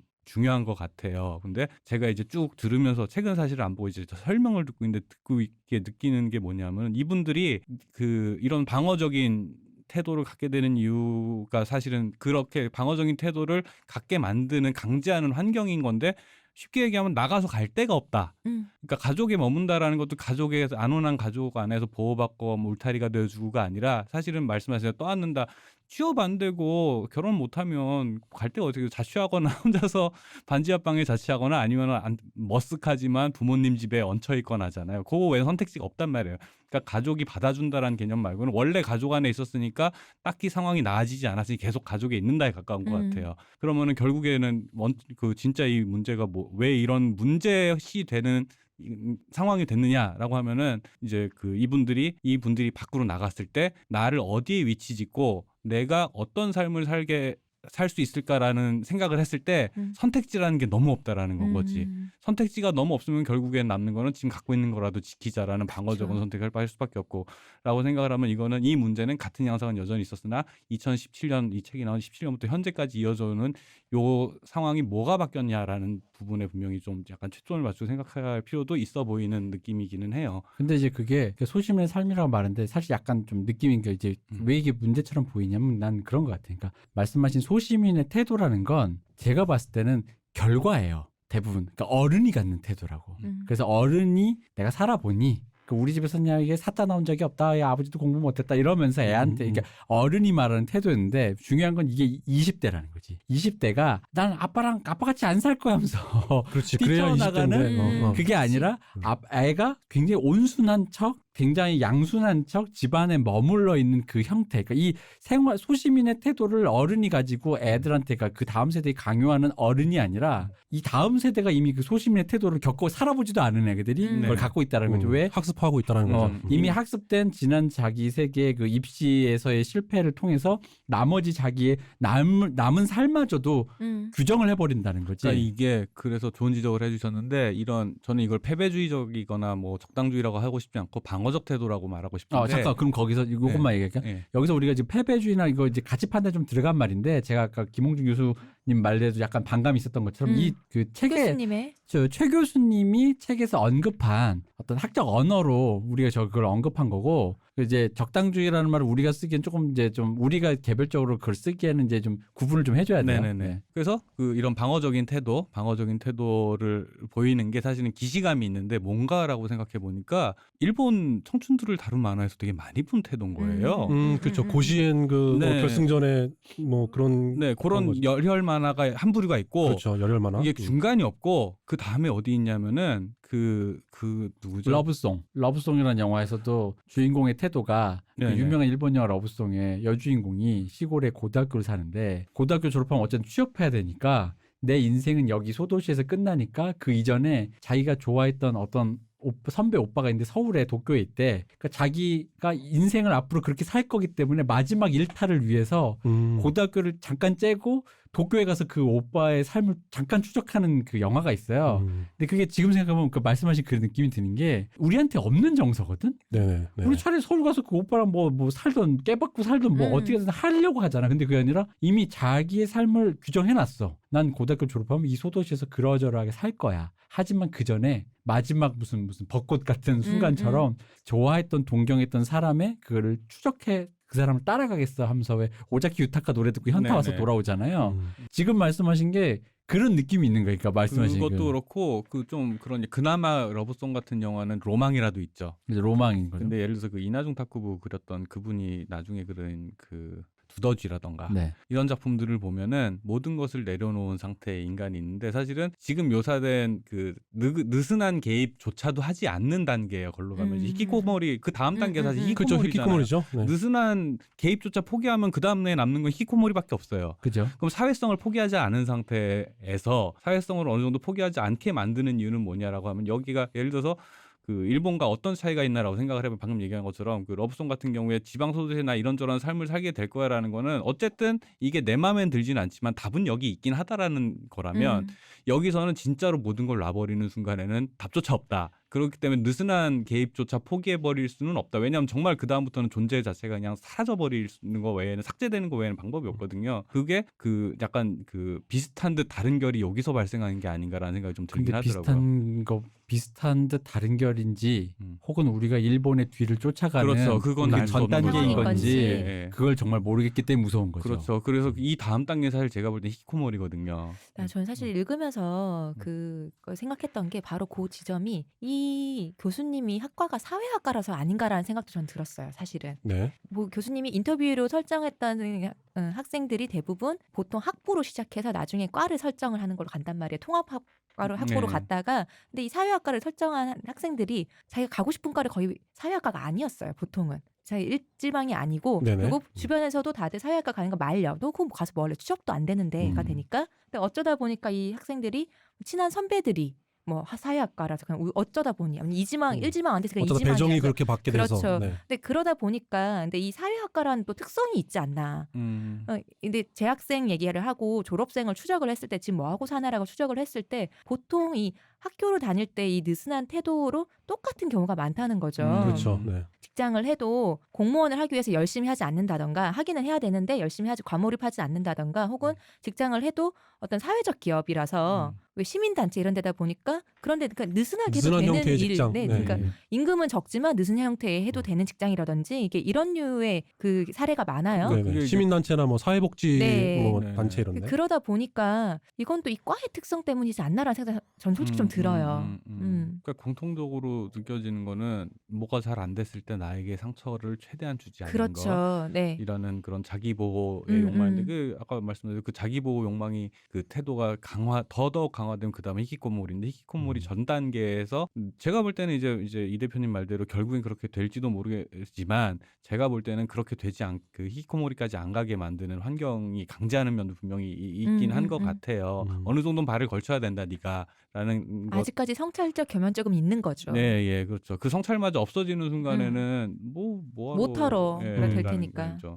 근데 이제 방금 시호님이 말씀하신 그 전공 특성도 있는 것이 아니냐라는 얘기를 듣고 제가 방금 들었던 생각은 그런 거죠. 그 성찰적 겸연적음이 뭔가 겸연기 어려운 전공인 경우들이 있잖아요. 그렇죠. 예를 들면 체육학과. 반드시 해야 된다는. 체육학과에서 어쨌든 학과 생활을 할 거면 겸연 찍을 수가 없겠잖아요. 우리가 그냥 생각해봐도, 그러니까 예를 들면 제가 일하고 있는 연극영화과, 뭐 제가 일하고 있는 학교에서도 가장 그래도 활기찬 어떤 학과는 실제로 입학 경쟁률도 높고 학과가 잘 돌아가고 활기차게 돌아가는 학과는 연극영화과랑 생활체육학과랑 경찰행정학과 이런 과들이에요. 목표가 확실한. 네, 그렇죠. 목표가 확실하다기보다는 뭔가 이렇게 액티브하게 할 수밖에 없는 전공 자체가. 네네네. 그러니까 겸연쩍을 수가 없는 거지. 그 겸연쩍게 지낼 수 있는 가능성 자체가 봉쇄돼 버린. 네.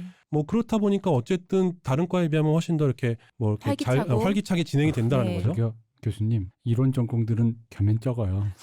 그 지금 현장 나가실 분들 연기 전공 뭐 하면 지금 이렇게 그런 친구들만 보셔서 그런데 차이 이게 개구리가 올챙이적 시적이에요. 제가 그 박사 과정을 다닐 때, 네. 제가 학사나 석사를 할 때까지는 제작 전공이었단 말이죠. 그죠. 아. 그러니까 이러신다니까. 네, 박사 전공을 다닐 때는 이론 전공이었어요. 영화 이론. 네. 네. 겸연 적죠? 그 말씀을 듣고 보니까 매우 겸연쩍어지네요. 그럼요. 그 수업의 분위기와 같이 담배를 생각이 펴도 나셨어요? 그 담배를 펴도 그 담배를 피는 공간의 그 분위기, 그 어떤 공기와 그럼요. 이런 것들을 생각해보니까 겸연쩍어지는군요. 눈앞에 손에 바로 쥐고 그걸 통해서 바로 할 수 있는 어떤 그 활동을 할 수 있는 구성 요건이 존재하는 그렇죠. 전공이나 과목인 모르겠는데 그러니까 제가 드린 말씀이 그거죠, 바로. 네. 이빨 까는 게 다인 거. 그러니까. 네, 우리가 겸연쩍네요. 네. 우리가 서로 같이 함께 동고동락하던 시절, 폭연을 하던 시절에 생각해 보세요. 그러니까 이제 근데 우리는 가족이 아니라 우리끼리 있어서 겸연쩍지 그치. 않았군요. 맞아.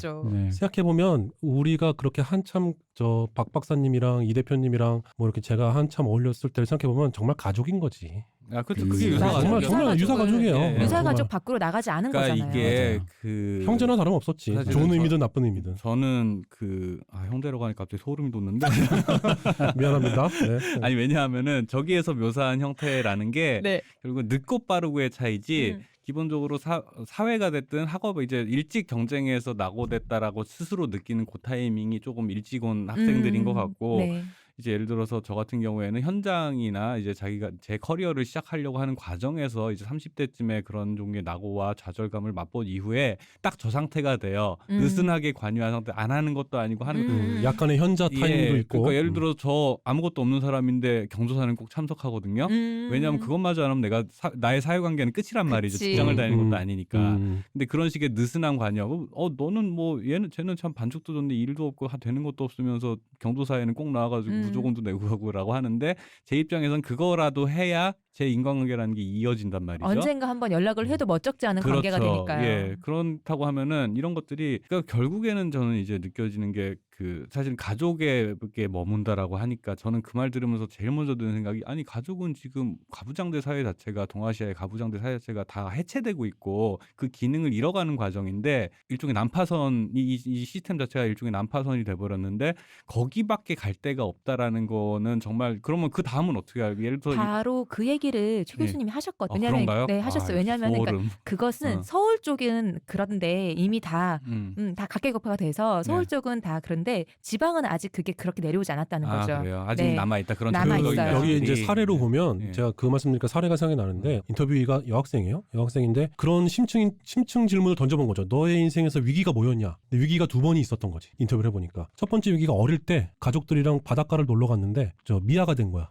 자기 언니인 줄 알고 막 쫓아갔는데 언니가 아니었어. 그러니까 이제 난데없이 가족을 잃어버린 거죠. 그래서 너무 멀리 와서 이제 찾아갈 수도 없고 막 울고 있는데 어느 다른 가족의 거길 놀러 온 다른 가족의 아버지가 자기를 발견해서 어떻게 수소문을 해서 자기 아버지한테 연락을 했다라는 거죠. 그래서 자기 아버지가 와서 자기를 위기 구해줬다. 상황을 이렇게 격파하게 해준 게 아버지들이었던 거지. 아버지들이었던 거야. 근데 두 번째 위기는 자기가 중학생 때 뭔가 어떤 이유 때문에 이제 좀 이렇게 날라리 같은 노는 애들이랑 어울리게 됐는데 그 애들이 어디를 가자 그래서 보니까 패싸움을 하러 가는 거야. 다른 여학생들이 그 자기 친구들은 그렇게 얘기하지 않았지만 지금 생각하면 그게 영락없는 패싸움이었다라는 거지. 근데 자기가 나가면서 집에서 나가면서 언니한테 나 이렇게 해서 나가라고 얘기했는데 언니가 그걸 듣고 아빠한테 얘기를 한 거야. 큰일 났다 하면서. 근데 아빠가 와서 자기가 택시 타려고 하는 직전에 자기를 너 거기 가면 다리 뭉댕이 부러질 줄 알면서 집에 데리고 왔다라는 거지. 근데 거기에 그래서 자기는 합류가 되지 않았는데 휩쓸리지 않았는데 나중에 그것 때문에 막 경찰서도 난리가 났었다는 거예요. 일이 꽤 커져서 있어서. 네네네. 네. 그러니까 이제 자기를 구원해준 어떤 위기로부터 그 학생이 꼽은 두 번의 위기가 그거예요. 근데 그때마다 아버지가 와서 나를 구해줬다라는 거지. 그 대구 경북에서의 어떤 가부장이라는 것의 어떤 사례로서 아버지가 여학생들한테 어떤 소구하는 어떤 것이 무엇이냐. 그러니까 전통적인 의미에서 울타리 말 그대로 울타리로 그렇죠. 기능을 하고 좋은 있다. 좋은 쪽으로는 예. 그렇게 기능을 하고 있는 거고 그게 결국에 나쁜 쪽으로는 여전히 가부장적인 제도와 아래에서 억압이 크고 있다라는 거죠. 작용하고 있다. 위치하고 있다라는 네. 거죠. 그래서 그렇다 보면은 그렇게 생각을 해보면 결국에는 길게 보자면은 지금 상태가 유지된 상태에서 예를 들어서 그런 지역 사회라든가 네. 가족이라는 게 예를 들어서 모든 가족이 다 그렇게 기능을 하고 있지는 않을 거 아니에요. 그렇죠. 그것마저 없는 학생도 분명히 있을 거고 그러면은 결국에는 그 각각의 독립된 성인이 된 주체들이 빈곤하게 살든 잘 살든 그 차이는 있을 수 있으나 그들이 사회 안에서 자리를 잡고 독립된 주체로서 살아갈 수 있는 환경이라는 게 마련되지 않으면 이 상황은 그냥 계속되는 수밖에 없는 거거든요. 근데 아까 말했던 그런 가족이라는 아버지라는 그 가족의 울타리도 점점 약화되고 있을 거예요. 네네, 그들은 그렇죠. 늙고. 당연히 시간이 지나면 그렇죠. 지금처럼 지방이 이제 계속 서울의 중심의 인프라에 그냥 빨려 들어가는 구조가 된다면 그 지방이 그것조차 이제 약화되면 그것조차 사라지게 되겠죠. 그렇죠. 그렇죠. 네. 네. 그나마 이 돈을 벌어놓고 내 집 내 지금은 너네들이 집에 오면 내가 주식은 해결해 준다. 잘 꾸리고 밥은 준다. 그럼 용돈도 줄 수 있다. 하지만 그들은 늙고 있잖아요. 그렇죠. 점점 더. 그리고 본인들의 노후도 책임을 져야 될 건데 그렇죠. 자식들이 책임 못 져주면은 그럼 가지고 있는 돈으로 그들이 살아야 될 것인데 그렇죠. 그렇다면 점점 더 가는 시간 속에서 이 자식들은 본인의 길들을 찾아야 되잖아요.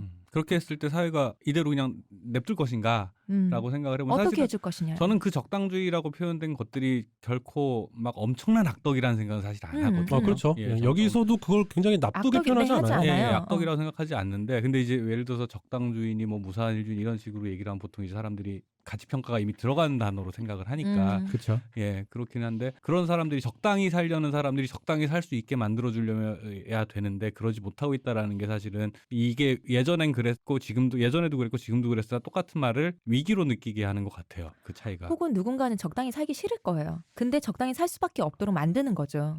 그 지방의 구조가. 그러니까 이게 열심히 하고 싶으면 열심히 사는 방식들의 보상이 체계되면 되는 거고 적당히 산다는 게 이게 말이 재밌는 게 뭐냐면 적당히라는 게 아무것도 안 하는 건 아니거든. 그렇죠. 네. 적당히라는 건 뭔가 적당히 그냥 한다는 거예요. 적당한 에너지를 쏟고 있는 거죠 지금. 그러면 예를 들어 그러니까 뭐 시급으로 치면 나는 그냥 야근 안 할래, 수당 안 받을래. 근데 그냥 정시 퇴근할래. 그럼 정시 퇴근만으로도 삶을 꾸릴 수 있을 정도의 환경이 그치. 되어야 된다는 거지. 그렇죠. 승진도 네. 난 별로 욕심 없고. 네. 그러니까 적당이라는 말에서 올 수 있는 그 사람의 태도에 걸맞는 거. 그리고 거기서 또 튀고 싶은 애들. 난 싫어. 난 여기 지방을 떠나서 나 아이돌 될래. 나 뭐 될래. 뭐 갈 거야. 나 유학 갈 거야. 뭐 부러지는 한이 있어도 저기 뭐 미국에 가서 접시를 딱 들어도 내가 뭐 해볼 거야. 이런 애는 또 그거에 맞는 어떤 리스크와 어떤 보상이란 게 동시에 공존해야 되는데 문제는 이제 그거조차 제가 보기엔 우리가 이제 그 방금 리스크와 그 보상이 공존해야 된다라는 말조차도 우리나라에서는 그게 제대로 안 된다는 건 우리가 아이돌 편에서 누누이 얘기했고 그렇죠. 그 반대급부로 그럼 적당히 살려고 해서 삶을 평온하게 살고 싶어하는 사람들에게도 아무것도 마련되어 있지 않는 거를 여기서 지금 우리가 얘기하고 있는 것 같아요. 보상은 정해졌고 리스크만 있죠. 모든 그죠? 선택의 리스크는 똑같아. 그리고 아주 바늘구멍 같은 순간에 아주 영광만이 있는 건데 그건 뭐 어느 시대나 존재했으니까 그건 논외의 영역이잖아요. 그건 그렇죠. 이제 흔히 말 네. 슈퍼스타가 탄생하는 네. 순간이가 논외의 영역. 하늘의 별인 거잖아요, 말 그대로. 그죠? 그러니까 그러면은 아까도 말씀드린 이게 지금 거의 지역을 얘기하고 있는 건데 사실 지방대 혹은 지방대 소재하고 있는 지역에 대한 삶에 대한 얘기인데 그러니까 저는 아까 그 얘기 연장선인 거예요. 이 애들이 이 지역에 남아서 이대로 어른이 돼서 이 지역 사회의 구성원이 된다. 이 지역 사회의 주력 뭐랄까 그 뭐 주체적인 생활 뭐랄까 노동 인구 생활 인구가 된다라고 쳤을 때 이 지역의 삶의 모습이 과연 그럼 이 사람의 삶을 떠받쳐 줄 정도 인프라가 그때까지 남아 있을 수 있을 것인가? 아니죠. 그게 굉장히 비관적인 거죠. 그죠? 지금 현상으로는 굉장히 비관적이죠. 그 인구 절벽의 문제 그리고 아까 얘기 나왔던 노년 빈곤의 문제는 지방으로 갈수록 훨씬 더 심각해져요. 네. 그러니까요. 네, 그 지역에 가면 아무런 인프라가 없어요. 그게 뭐 인프라라고 해서 대단한 걸 바라는 게 아니라 예를 들면 제가 지금 있는 지역도 저녁 8시, 7시 반, 8시가 되면 거리에 사람들이 없어요. 그러니까 당연히 저녁 때를 좀 놓치면 식당을 들어갈 수가 없어요. 근데 그분들이 예를 들면 굉장히 모범적인 케이스로 우리도 이제 드디어 저녁 있는 삶을 살기 서구사 위해서. 저 북유럽처럼 저 저녁 저 레스토랑 하는 사장님도 자기 저녁은 집에 가서 먹는다고 그랬어. 저 5시 반이면 문을 닫고 들어가는 그런 사회가 된 그래서 것이냐. 그런 거 아니잖아요. 그게 아니란 말이죠. 왜냐하면 사람이 없기 때문에 장사가 안 되니까 접는 거예요. 늦게까지 그래서- 열어봐야. 그러니까 예, 전기료 전기세만 나가고 그러니까 그게 뭐 그렇다고 알바를 저기 하자니 인건비도 비싸고 안 된다는 거죠. 활력이 일단 없고 인프라가 전혀 없어요. 그리고 뭐 어떤 그런 단순한 뭐 어떤 식당의 문제를 떠나서 지역 내에서 뭔가를 해보려고 해도 인재가 없어요. 왜냐하면 인재는 다 서울에서 빨아들이고 아주 진짜 무슨 블랙홀처럼 빨아들이고 있잖아요. 네. 그러니까 지방에서 좀 공부 좀 하고 혹은 뭐 어떤 분야에서 뭔가 어떤 그 뜻이 있다. 재능을 보이고 뭔가 야망을 갖고 있던 네. 청년들은 다 서울로 갔다는 거예요. 성공하든 못하든 음. 안 갈 수가 없어요. 안 갈 수가 없죠. 지방에는 네. 취직할 데가 없으니까요. 그나마 취직할 때 한 군데 취직을 했다고 쳐요. 근데 여기가 좀 별로야. 그럼 옮겨야겠어. 갈 데가 없는 거예요. 근데 서울은 너무 많아. 그럼 어떻게 서울 가야지. 그래서 이게 지역 인프라라는 게 어떻게 구축이 돼야 될 것인가라는 측면에서 보면 사실 답은 나와 있거든요. 답은 사람을 끌어모아야 돼요. 지역으로. 뭐 논란의 여지는 있지만 예를 들면 최근에 문제가 됐던 손혜원 의원이 목포에다가 시도했던 게 이제 그런 거잖아요. 근데 그 여러 가지 절차의 문제라던가 뭐 이런 것 때문에 이제 시비거리가 됐죠. 근데 예를 들면 지방에서 흔히 하는 어떤 재생의 사업은 하드웨어 구축에 있어요.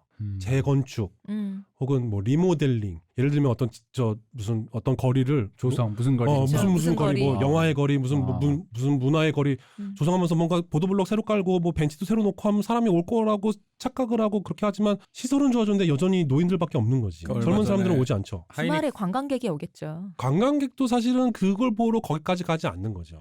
타지에서 온 관광객들이 유입되는 효과도 또 굉장히 미미한 거지. 그쵸. 네. 얼마 전에 하이닉스가 그 지방에 공장을 지은다 뭐 이런 얘기 때문에 지역 지자체들에서 엄청 이제 유치하려고 난리가 났었죠. 네. 근데 결국엔 하이닉스 측에서 수원에였나로 이제 했던 게 결국에는 박사급 인재들을 데려오기가 힘들다. 지방으로 가면 그러면서 결국에는 수원으로 했었는데 그때 이제 SK에서 한 얘기는 니들이 정부에서 지방으로 보낼 것 같으면 우리는 그냥 차라리 중국으로 가는 게 낫다라고 얘기를 하면서 이제 버틴 게 있어죠. 이제 거기에 대한 이제 찬반 양론은 많은데 뭐 하이닉스가 잘못했니 뭐 정부에서 말이 안 되는 조건에 여러 가지 얘기했는데 결국엔 핵심은 가려는 사람도 없고 가려는 사람이 없으니까 그 사람들을 데려오고 오려면 또 다시 수도권에 집중이 될 수밖에 네. 없고 수도권에 있으니까 다시 또 가려는 사람이 없는 악순환인지 선순환인지 모르겠어요. 그러니까 지방 공동화되는 거에 대한 그 답은 이제 그 여러 사람들이 막 대안은 내놓고 있지만 어떤 게 더 답이다라는 건 사실은 아직은 논의 중인 거지만 확실한 거는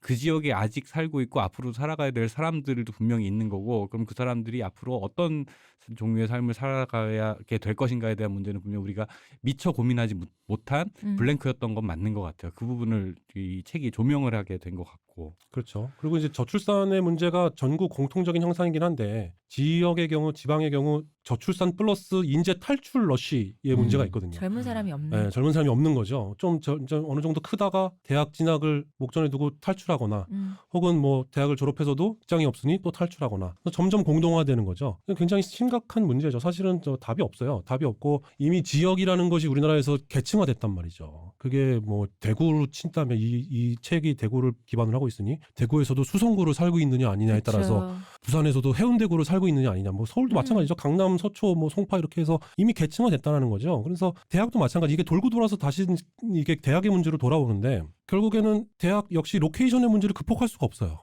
대학에서 아무리 유경 의지를 가지고 지방에 있는 대학이 지방 사립대들 중에 엉망인 학교들 많거든요. 족벌 사학들 이렇게 하면서 뭐 부인이 이사장이었다가 남편은 총장인데 그러면 이제 돌아가면서 남편이 다시 이사장이 되고 자기 동생이 총장이 되고 뭐 이러면서 막 이렇게 족벌이 그 학교를 막 찜쪄먹고 있는 그런 비정상적인 학교도 굉장히 많은데 그런 학교가 아닌 굉장히 합리적이고 정상적인 유경 의지를 갖고 있는 지방의 사립대학들도 어떤 노력을 해도 학교의 로케이션을 뛰어넘을 수가 없는 거예요. 지방대생이라는 낙인이 이미 찍혀 있으니까요. 그렇죠.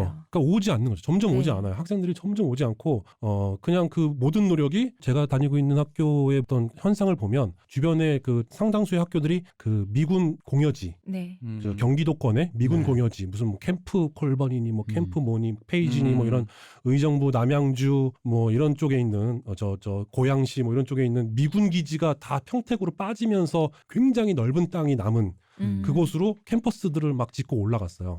그러니까 예전 같으면 그냥 비슷한 로케이션을 가진 비슷한 급의 어떤 경쟁 대학들이 지금은 저희 대학과는 뭐 이렇게 어떤 데이터로 측정이 불가능할 정도로 어떤 입학 경쟁률이 이렇게 차이가 나버리고 서울이랑 가까워졌다는 이유로. 그냥 그렇죠. 경기도 양주에 갔다는 이유로, 경기도 남양주에 갔다는 이유로, 경기도 의정부로 갔다는 이유로 그냥 학교의 그레이드 자체가 완전히 벌어지는. 근데 그 갭은 지방사학의 어떤 정상적인 유경 위주로는 그 어떤 것으로도 메울 수 없는 갭이 순식간에 나버리는 거죠. 그러니까 재정이 건전하고 그럼요. 네. 뭔가 학교를 제대로 꾸미고 네네. 뭔가 좋은 인재들과 좋은 교수진들을 비축해 놓다 하더라도 하고 싶다 하더라도 네, 그렇게 의경일지 가지고 덤벼도 로케이션 문제에서 좌절하는 게 계속되니까 학교는 자꾸 힘이 빠지는 거지. 지방에서 공무원의 목을 매는 이유는 네. 보통 사기업이나 아니면은 그런 공영기업에도 이게 이미 서류에서 끝난다는 거예요. 그나마 일단 사기업은 서류에서 끝나고 그나마 공기업은 그래도 지방 이렇게 1차 서류는 붙지만 결국은 안 되는. 그러다 보니까 그러면 그나마 가장 공정한 거는 공무원이니까. 공무원은 내가 지방대 나왔다고 해서 안 붙지는 않잖아요. 그렇죠. 네, 그러다 승진도 보니까 똑같이 되고. 네. 공무원에 대해서 하게 되는데 여기 그 사례에 보면은 대학병원 행정 쪽에 네네네네. 취직을 한 어떤 이제 졸업생 얘기가 나와요. 근데 그 졸업생도 그다음 생각해 보면은 서울에 갔잖아요. 서울에 어떤 그곳에서 직장을 구했음에도 불구하고 약간 적당주로 또 간다는 거죠. 이유는 지방대생이라서 승진이 되지 않는 거예요. 어느 일정 이상 올라가지 않고 그렇죠. 그리고 네.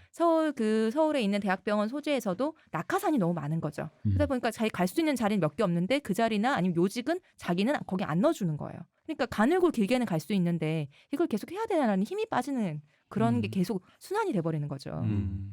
그래서 사실은 뭐 서울의 인서울대학교 비율 넓게 해서 수도권까지 합쳤을 때 그냥 이름값이 괜찮은 대학에 다니는 그 대학생 비율이 전체 한 10%에서 한 20% 될까요? 한 10% 정도 되겠죠. 10% 정도 된다 그러면 사실은 대학의 개수가 한 200개 정도 되거든요. 네네. 190 몇 개 돼요. 전국에서. 그거밖에 안 돼요. 생각보다 적네요.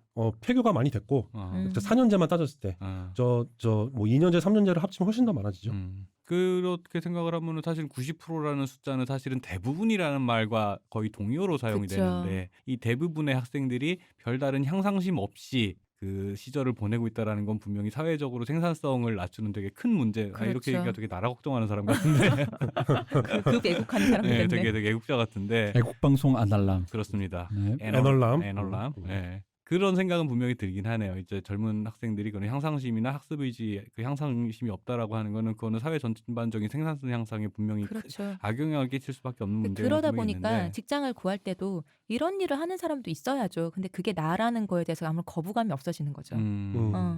낮은 곳에서 일하는 사람도 있는 거죠. 라는 네네네. 것은. 근데 우리는 뭐 이 정도 아니 서울에서 난다긴다 하는 애들도 안 되는데 다른 그런 데서 했을 때 안 되는데 경쟁에서 밀리는데 내가 어떻게 그런 데에 가느냐. 근데 이렇게 낮은 임금에 여기 근처에 대구 근처에서나 이렇게 일하는 사람이 있는 게 나인 게 이상하지 않은 그게 계속해서 내면화시켜서 자연스럽게 받아들이는 그렇죠. 거죠. 네. 그러니까요. 이게 결론으로서의 소시민의 태도가 아니라 살아보니 아빠는 살아보니 이미? 그랬다라 엄마는 네. 살아보니 그랬다가 아니라 이미 소시민으로 살 거라는 걸 예측을 한 상태에서 자기의 미래를 규정짓는 거는 그거는 그러니까 이게 단순히 패배주의 이런 말로 표현하기에는 조금 되게 불길한 말이거든요. 그렇죠. 네. 특히 전 사회의 가장 젊은 구성원들이 그러고 있다라는 건 굉장히 불길한 얘기예요. 네네네. 좀 전에 얘기했지만 90% 많이 잡았을 때 90%에 해당하는 사람들이 이런 종류의 감정을 느끼고 있다라고 하는 거는 되게 큰 문제다라는 이게 생각이 보통 우리가 사람들이 어른들이 누군가한테 물을 때 너 꿈이 뭐니?라고 물었을 때 그 꿈은 이룩하기 거기까지 가기가 쉽지 않으니까 꿈이라고 말하는 거잖아요. 근데 지방대생들과 지방대생 부모들이 꿈이 뭐냐라고 했을 때 평범이라고 말한단 말이에요. 평범한 네네, 가족을 네. 이루는 거. 근데 평범이라는 거 되게 쉬운 거 아닌가요로 생각하지만 이미 그걸 꿈이라고 말하는 발화를 한다는 자체가 이룩하기 그걸 도달하기 어렵다는 것을 알고 있기 때문인 거거든요. 네네. 그 영화 뭐죠? 저 최민식 선배가 그 트럼펫 교사로 임시 교사로 꽃피는 봄이 오면. 꽃피는 봄이 오면. 네. 그 영화 꽃피는 봄이 오면에 보면 그런 비슷한 정서들이 있거든요. 거기 퇴락한 탄광촌의 아버지가 아들이 음악에 재능이 있는데 이 임시교사로 온 이 최민식 아저씨도 실패해서 떠밀려 내려온 그쵸. 거죠. 근데 뭐 정식의 어떤 음악 선생님도 아니고 그냥 그 밴드부, 학교 밴드부, 그러니까 학교에서 그냥 노는 놈들이 그냥 가서 나팔이나 부는 어디 거기에 배속받은 임시교사인 최민식 아저씨가 거기서 어떤 음악에 재능을 갖고 있는 어떤 아이를 발견하게 되는데 그 아버지한테 그 탄광에 직접 찾아가요. 찾아가서 저 아이가 이러한데 꿈을 좀 이뤄줬으면 좋겠다. 근데 아저씨가 이렇게 쓱 아버지가 아버지가 씨를 보고 선생님을 보면서 씩 웃으면서 꿈 그거 좋지. 나도 꿈을 꿨었다고. 근데 꿈꾼다고 다 이루어집니까? 한마디를 한단 말이죠. 근데 거기 아무 말을 못해요. 그 선생님이 아무 말을 못하고 그냥 여기까지 왔으니까 자 소주나 한잔 하고 가시오. 그러면서 물을 따라주나 소주를 따라주나 뭐 그래요. 근데 그 정서가 그 지방의 그 퇴락한 탄광촌에 있는 아버지가 나는 여전히 그 막장에 그 엘리베이터를 거길 들어가야 되고 얘는 그냥 이렇게 그냥 고등학교 정도 나와서 나도 잘 모르겠어 이 아이의 아버지를 미래에 대해서. 따라하든지 아니면 어디 공장에 취직을 네. 하든지. 근데 자꾸 저 펌프질 하지 마라. 나 거기까지 바라지 헛바람 않는다. 넣지 마라. 그렇죠. 네, 그런 정서가 아주 무신 느껴지거든요. 그런 게 이제 이 책 혹은 우리가 얘기하는 어떤 그 저변에 깔려 있는 거죠. 아주 심각한 정도로. 근데 저 안 하려면서 이런 얘기를 할 정도면 정말 심각한 문제죠. 왜냐면 우리는 원래 네, 그렇죠. 이게, 네. 표상에 보이지 않으면 우리는 원래 무관심한 사람들이기 네. 때문에 그렇습니다. 내 눈에 띄었다면 아니 그게 왜 내 지금 우리가 방송이 대단하다 이 얘기하려는 게 아니라 저희처럼 무관심한 사람들이 우리 눈에 띄었다는 건 말이죠. 이 밑엔 이미 왜 그 자취방에 곰팡이 같은 거 있잖아. 그렇죠. 그때 곰팡이가 살짝 나서 책장을 드러냈더니 책장 뒤가 다 안 돼. 그런 기분 같은 이렇게 말하다 보니까 그런 기분이 느껴져서 그런 거예요. 그러니까 자취방에 왜 저 2리터짜리 생수통, 빈 생수통에 가득 찬 담배꽁초 있잖아요. 그러니까요. 더 이상 넣을 수 없는. 더 이상 그러니까 어떻게 하면 더 넣긴 넣는데 계속 희한하게 들어는 가는데 이렇게 보면 더 이상 넣을 수 없는 그 담뱃재 같은 거죠. 그런 현상이죠. 그 사실은 그 묘사에서 아까도 얘기했지만 묘사에서의 익숙함이라는 게 분명히 있어요. 아까 얘기한 제가 소시민이라는 단어 썼지만 익숙함도 있고 익숙한데 왜 위화감이 느껴지고 이게 그러니까 위기로 느껴지느냐라는 지점을 이제 다 같이 생각할 수 있는 기회였으면 좋겠는데 근데 그냥 편하게 얘기하자면은 되게 이제 이런 게 눈에 안 띌 수밖에 없는 게 보통 대학생들이 놀고 먹는 요 풍경 자체는 우리 눈에 너무 사실 아까 우리 서두에 얘기했지만 너무 익숙한 풍경이기도 해서 젊을 땐 그런 거지 뭐라고 했는데 그 젊을 땐 그런 거지 뭐가 왜 지금과 과거가 다른가. 지금은 그때처럼 낭만적이지 않은 거지. 그러니까요. 젊을 땐 그렇다는 게 낭만적이지 않은 시대인 거죠. 네. 그러니까 이 저자께서 발견하신 게 사실은 그 뉘앙스의 차이였던 것 같아요. 네, 맞아요. 네. 그러니까 노는 건 어차피 대학생들 노는 거야 뭐. 그리고 이제 이게 약간 요거랑 또 비슷한 것 같아요. 왜 저는 몇 년 전에 읽은 책 중에 왜 동경대생 바보가 됐는가라는 그 책이 있어요. 근데 거기서 이제 아무래도 일본의 학제가 한국이랑 거의 같으니까 네. 이제 거기서 이제 그 얘기 중에 하나가 이놈의 학교는 이놈의 나라는 그분이 이제 되게 과격한 표현을 쓰는 게 이놈의 나라는 외국에 비해서 대학이라는 게 교양을 배우는 게 아니라 사회 구성원을 키우는 식으로 왜냐하면 메이지 유신 이후에 급격하게 인원을 보충하기 위한 그런 기능을 하다 보니까 입학률은 어려운데 졸업률이 높다 이거야. 근데 그 얘기 듣고 한국도 그렇잖아. 입학하기는 어려운데 졸업하기 졸업이 쉽죠. 그러니까 아무나 졸업을 시켜주니까 대학에 들어오면 이미 상관없는 분위기로 만들어주는데 그러면서 이 학업 성취도가 점점 낮아진다 하면서 이제 교육에 대해서 막 그런 얘기를 했는데 처음엔 저도 그 얘기를 읽고 이 책을 읽을 땐 아마 또 그런 얘기인가 했어요. 그러니까 현재 대학교 학생들이 공부를 안 하고 혹은 뭐 너무 공부를 하는데 그게 뭐 공무원이나 이런 거에만 치중돼 있고 근데 그 얘기가 아니라 좀 더 다른 얘기가 그 얘기는 동경대생은 그냥 바보가 되어가고 있으니까 나라 걱정이다 이 정도 느낌이었는데 여기는 그 학생들이 꿈이 없어 정도가 아니라 그냥 뭐랄까 전체 그 우리나라 왜 지도를 펼치면 우리나라의 모든 지방이 있잖아요.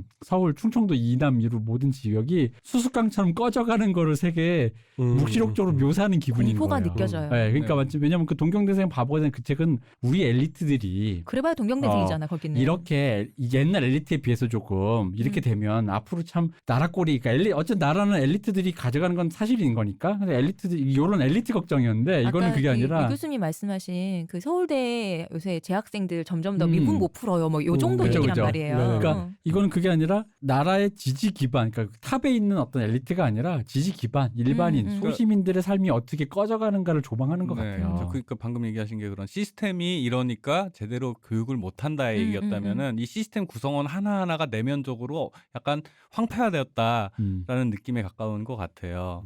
황폐화라고 하면은 또 이것도 되게 너무 나쁜 표현인가? 자, 뭐 답 없는 얘기였는데. 이게 묵시록인가요? 그럼 이 논문은? 그죠. 그러니까 이게 이게 논문이다 보니까 이게 네. 정책 보고서 같은 게 아니거든요. 네네. 예를 들면 여의도 연구소 이런 데서 나오는 뭐 정책 제안이 아니에요. 그냥 논문이다 보니까 현상을 다루죠. 그래서 이 논문 혹은 이 책에서도 뭐 그러면 우리가 앞으로 이 위기를 어떻게 그렇죠. 난국을 것이냐. 타개하기 위해서 어떻게 할 것이냐라는 것은 언급하지 않아요. 원래는 살짝 있기는 한데 뭐 그렇죠. 사실은 근데 그거를 읽고 있으면은 교수님은 교수님이다라는 생각이 드는 살짝 있는 게 저는 어떤 내용인가요? 그러니까 뭐 취업에 이렇게만 지방내에서만 지방대생이 이렇게 지방대생이라는 이유로 낙인이 찍혀서 하면 안 되고 그리고 대학도 취업 사관학교가 돼서 이런 식으로 취업률만을 위한 대학이 되면 안 되고 뭐 이런 류의 얘기가 있으세요. 좀 더 심화해서 더 있지만 근데 그러다 보니까 근데 이거는 정말로 위에서부터 아래까지 싹 개혁을 해야 된다는 얘기인데 어렵기도 하고 그리고 좀 학자로서의 얘기가 아니신가라는 느낌도 들기도 네네네네네. 했고요. 그게 이제 당연히 현실적으로- 하실 법한 네네네. 말씀이시지만 현실적인 거에서는 어떻게 해야 될지 교수님도 이게 정확하지 모르실 거 아닙니까? 네. 그래서 이루기 어려운 얘기들인 네. 거죠, 사실은. 네. 사회의 건강한 구성원으로서 그 사람들의 내면을 좀 더 충만하게 만들어서 좀 더 이제 그렇죠. 스스로 이제 되려면 이제 전에 이제 뭐 스스로 삶의 가치를 똑바로 성립하고 이걸 갈 수 있는 걸 만들어줘야 된다 대학생들이. 근데 이제 전에 이제 뭐 음원사재기 때 이제 줄 세우기 얘기를 하면서도 했던 얘기지만은 저의 짧은 소견으로는 이제 저는 사실은 좌절을 어릴 때 겪지는 않고 30대에 주로 너무 많이 겪어서 지금 너덜너덜해져서 네 인생에 아까 뭐 위기 물어보셨다 그랬잖아요. 그 네네. 교수님이. 네. 네. 저한테 그 질문을 좀 전 지금입니다라고 할 사람인데 근데 그런 거에 비추어 볼 때 이제 사실은 느끼는 게 이제 사람이 성장하면서 되게 중요한 경험 중에 하나가 사소한 성취와 사소한 인정들의 경험이 그쵸. 누적이 돼야 되는데 맞아요. 제가 이제 책을 읽지 않은 상태에서 설명만 들었을 때는 이분들이 이 계층들 이제 사실은 사회 구성원의 대부분이라고 할 수 있는 이 숫자의 사람들이 한 줄 세우기이다 보니까 인정의 경험이 너무나도 사회적인 인정의 경험이 너무 적은 것 같아요. 그렇죠. 네. 그러니까 그 사실은 예를 들어서 뭐 넌 뭘 잘하고 넌 뭘 잘 이렇게 넌 이게 뭐 그런 게 잘못 너무 이제 행정 편의주의적으로 가다 보니까 초등학교에 성적표 없애고 칭찬만 쓰는 시스템으로 가긴 했지만 좀 더 구체적으로 이 개개인들이 그게 학교가 됐든 가정이 됐든 혹은 지역사회가 됐든 그 안에서 이게 사소한 인정의 경험들이 쌓였을 때 좀 더 그런 그런 향상심이라는 게 유지될 수가 있을 것 같은데 근데 모든 가치나 그 줄 세우기의 기준이라는 게 너무 협소한 몇몇 가지 옵션 외에는 없다 보니까 이제 이런 일들이 계속 생기는 것 같아요. 근데 이것도 사실은 다법 얘기인 건 똑같은 게 그런 여러 가지 줄이 세워지려면 경제적인 사회적인 그쵸. 기반이 같이 서야 되는 것도 마찬가지거든요. 이게 지금 당장 생존의 문제잖아요. 그러니까요. 예. 저희가 원래 이 답 없는 얘기인데 나의 야심은 우리 적폐 유 교수를 모셔놓고 안 하려면 이제 국민청원에 버금가는 대안을 제시해서 이걸 대본으로만 스크립트로 작성해서 나는 문재인 대통령에게 드리려 그랬지. 아 그랬구나. 그러나 나의 야심은 좌절로 답이 없다로 다시 끝나가고 있습니다. 근데 이제 뭐 굳이 이제 답을 만약에 저보고 내라고 한다면 네. 저는 이제 개인적인 경험에서 그걸 도출할 수밖에 없는데 네. 아까 좀 전에 이제 박 박사님께서 말씀하신 대로 그 어떤 인정의 경험이 거의 없다는 거죠. 인정을 받은 적이 없으니까 왜 우리 뭐 흔히 말하는 뭐 칭찬은 뭐 고래도 춤추게 하고 뭐 어쨌든 뭐 그런 게 있어야 뭐 내가 뭘 좀 더 이렇게 진취적이고 성취지향적으로 갈 텐데 나는 성취지향적인 인생 자체를 안 살래 하고 그렇게 선언을 하는 거면 논외로 아예 치더라도 어쨌든 일반적으로 이렇게 성취지향적으로 가도록 이렇게 뭐 취업을 하는 게 일반적인 어떤 길이라고 한다면 제가 이제 고등학교 선생님을 한 적이 있거든요. 고등학교 예고 선생님을 한 적이 있어요. 근데 그때 어떤 학생이 있었냐면 뭐 동규라고 합시다. 그 학생 이름을. 네. 네. 동규가 예고니까 이제 중학교 3학년을 마치고 학교를 들어온 거죠. 네. 근데 보니까 그놈참. 그러니까 그놈참. 근데 이놈이 중학교 때까지는 선생님들이 너 이 새끼 너 맨날 그렇게 춤추러 다니고 이 새끼 뭐가 되려고 그래?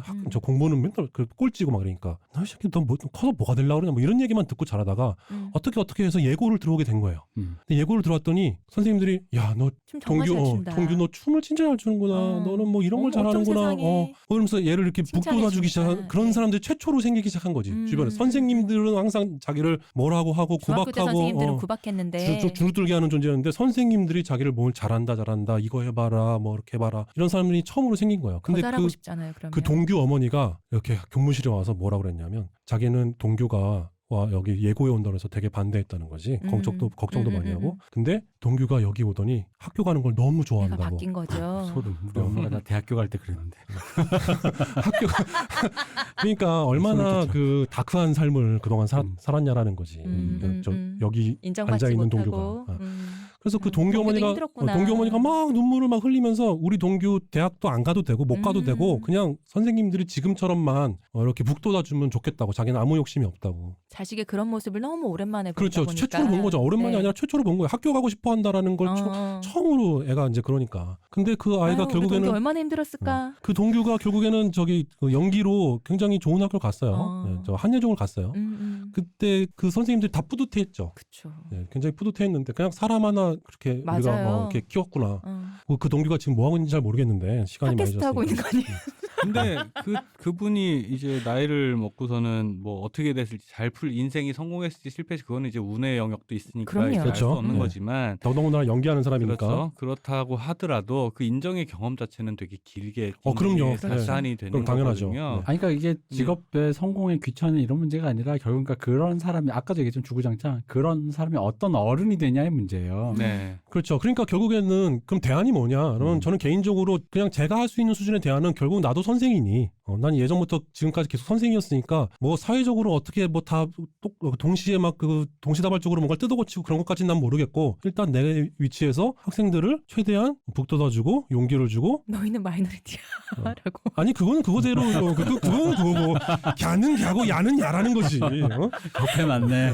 그건 그거고 그렇지만 그럼에도 불구하고 우리가 이렇게만 있어야 되는 건 아니다.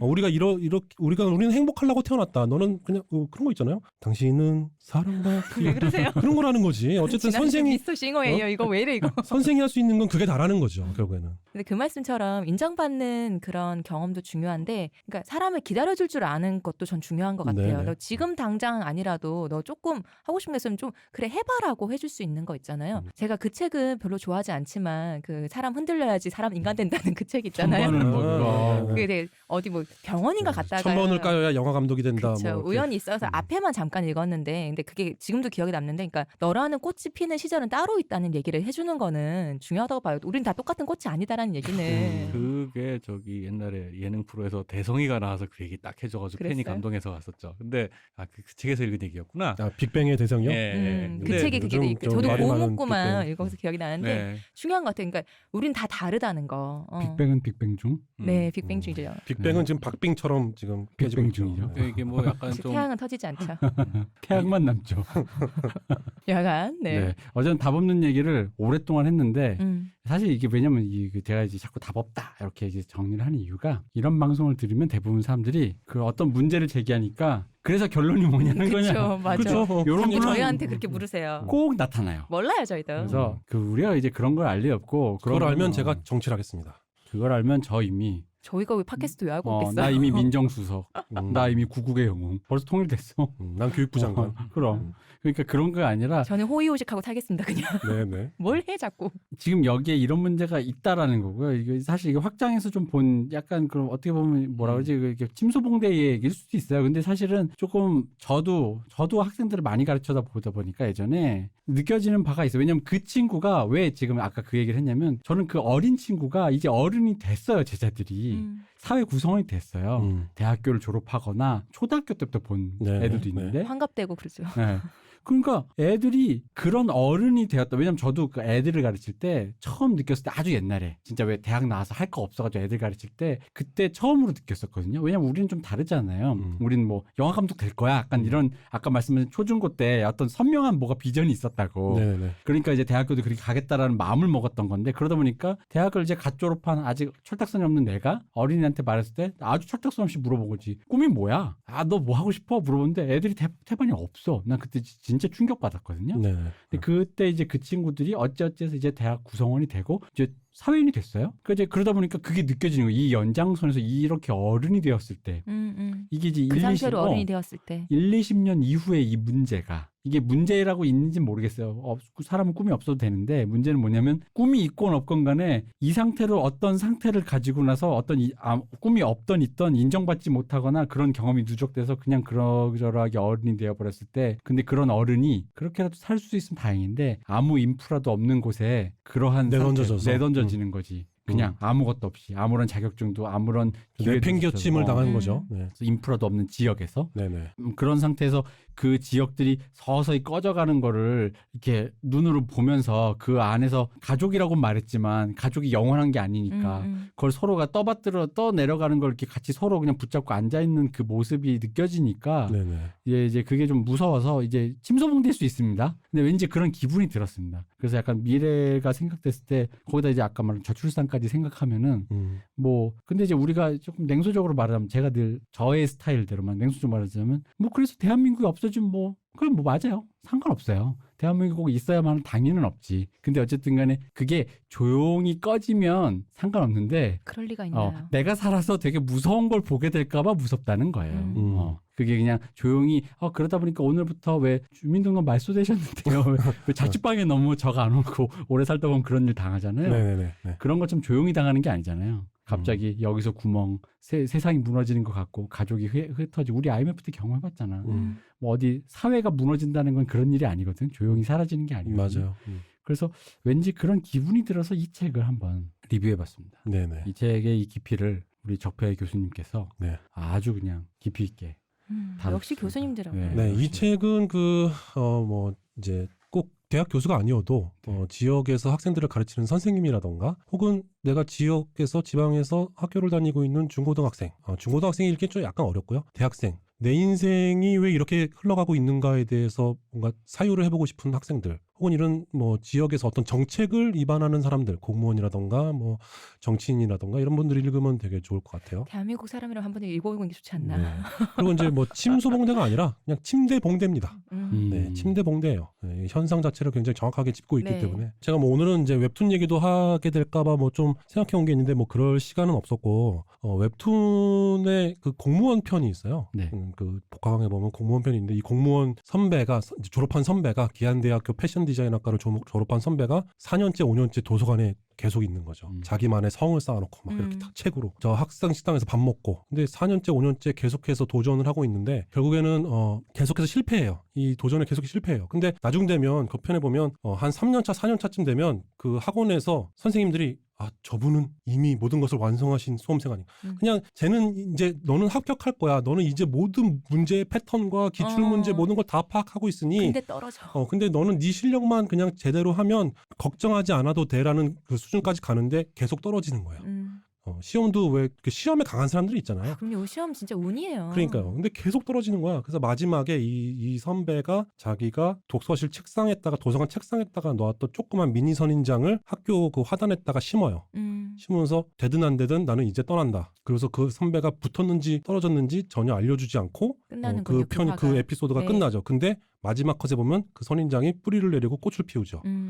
책상에 있을 때는 꽃이 전혀 없던 선인장이 그 바깥으로 나갔더니 바깥에 내놓고 뿌리를 박았더니 꽃을 피워요. 그러면서 열린 결말처럼 이 선배는 네. 그럼 붙었을까 못 붙었을까? 뭐 꼭 공무원이 아니라도 본인은 꽃을 피웠을 수도 그렇죠. 있고요. 근데 거기 베스트 댓글에 네. 아니 이 양반이 만화를 그리랬더니 왜 내 인생을 그리고 있지? 라는 그 다 비슷한 댓글들이 그렇게 있는 거죠. 맞아, 나도 그래, 나도 그래. 옛날에는 그런 전설, 고시낭인 전설이 네. 옛날에는 이제 사법고시에서 주로 그렇죠. 그런 얘기들이 있어요. 네. 신림동에서 신선들. 학원가에서 점점 멀어지는데 네, 학원 선생들이 와가지고 물어볼 정도의 맞아요. 네, 도인 네, 수준이 네. 된 고시낭인들에 대한 전설이 이제는 이제 공무원인 거죠. 그런 것들이 그렇죠. 이제 공무원에서 그 대학교 도서관으로 배경이 바뀌는. 만화를 그리랬더니 내 인생을 그리고 있었던 기안84가 뭘 하고 있었나 했더니 남의 인생을 그리고 있었습니다. 그랬군요. 네. 어쨌든 뭐 재밌는 얘기였습니다. 오늘 사실 이렇게 써오신 대본이 훨씬 더 많은데 얘기를 다 못 풀어서 아쉬워요. 말이 많아서 그래요. 말이 많아서. 네, 우리 유 교수가 말이 많아요. 뭐 자기들은 말 없는 것처럼. 아니 그게 아니라 유 교수 처음 보면 유 교수가 등치가 크고 되게 진중해 보이잖아요. 네. 이제 입이 그런 사람이 저는 아니에요. 이미 깃털처럼 가볍습니다. 모두 친구라는 점에서 저는 그런 거는 아, 그래서 기대도 하지 않았습니다. 거기 저 보면 나오잖아요. 저 올드보이에 오대수는요 말이 너무 많아요. 맞아요. 오대수가 왜 오대수입니까? 오늘도 대충 수습했다. 그래서 오대수인데. 네. 그래서 할 말이 조금 더 있었던 것 같지만 네. 예, 일단은 어쨌든 답 없는 얘기에 답 없이 끝내서 죄송합니다. 심각하다. 생각해볼 만하잖아요. 그렇죠. 생각해볼 만하죠. 2019년에 20대 그 어느 20대 어디에서도 화제가 되고 있지 않고 조명도 못 받는 어느 20대 20대, 30대들. 네, 그 20대에 대한 얘기를 한번 해봤습니다. 네. 오늘 이렇게 먼 걸음 와서 이렇게 좋은 얘기 정말 감사합니다. 네, 고맙습니다. 역시 교수님이시네요. 네. 네. 감사합니다, 유택 교수님. 가방끈이 힘은 없지만 길어서 길기는 했다. 좋긴 좋군요. 아니요. 내가 한수석 때도 느낀 건데 가방끈이라는 건 확실히 길수록 좋은 것 그럼요. 같아. 학위라는 것은 무시할 수 없는 거예요. 내 이거를 그럼요. 일찍 깨달았어야 되는데 제가 우리랑 놀면서도 딴맘을 품어가 저렇게 혼자 저렇게 탈출구를 잡아가지고 제가 저렇게 그러니까 된 이제 거야. 그 서울로 간 지방대생인 거지. 그러니까 네. 그렇죠. 그래서 우리는 몰입주의에 편입해버린. 음. 네. 지방대생. 경쟁에서 이기셨네요. 네. 근데 그건 아니고요. 저는 나름. 지금 적당주의로 살지 못해서 굉장히 불행합니다. 아, 네, 저의 정체성의 근본은 적당주의인데. 적당주의 느슨한 관여거든요. 얼마나 불쌍합니까? 친구들이 놀릴까봐 박사를 지금 논문 안 내고 있는. 그러니까요. 네. 혹시 냈는데 말씀 안 하신 걸 수도 있어요. 아니요, 안 냈어요. 바로 찾아보겠습니다. 아, 오늘 정말 감사했습니다. 네, 고맙습니다. 박 박사님도 오늘 네, 수고하셨습니다. 네, 이등 대표님 감사합니다. 감사합니다. 쉬우셨습니다.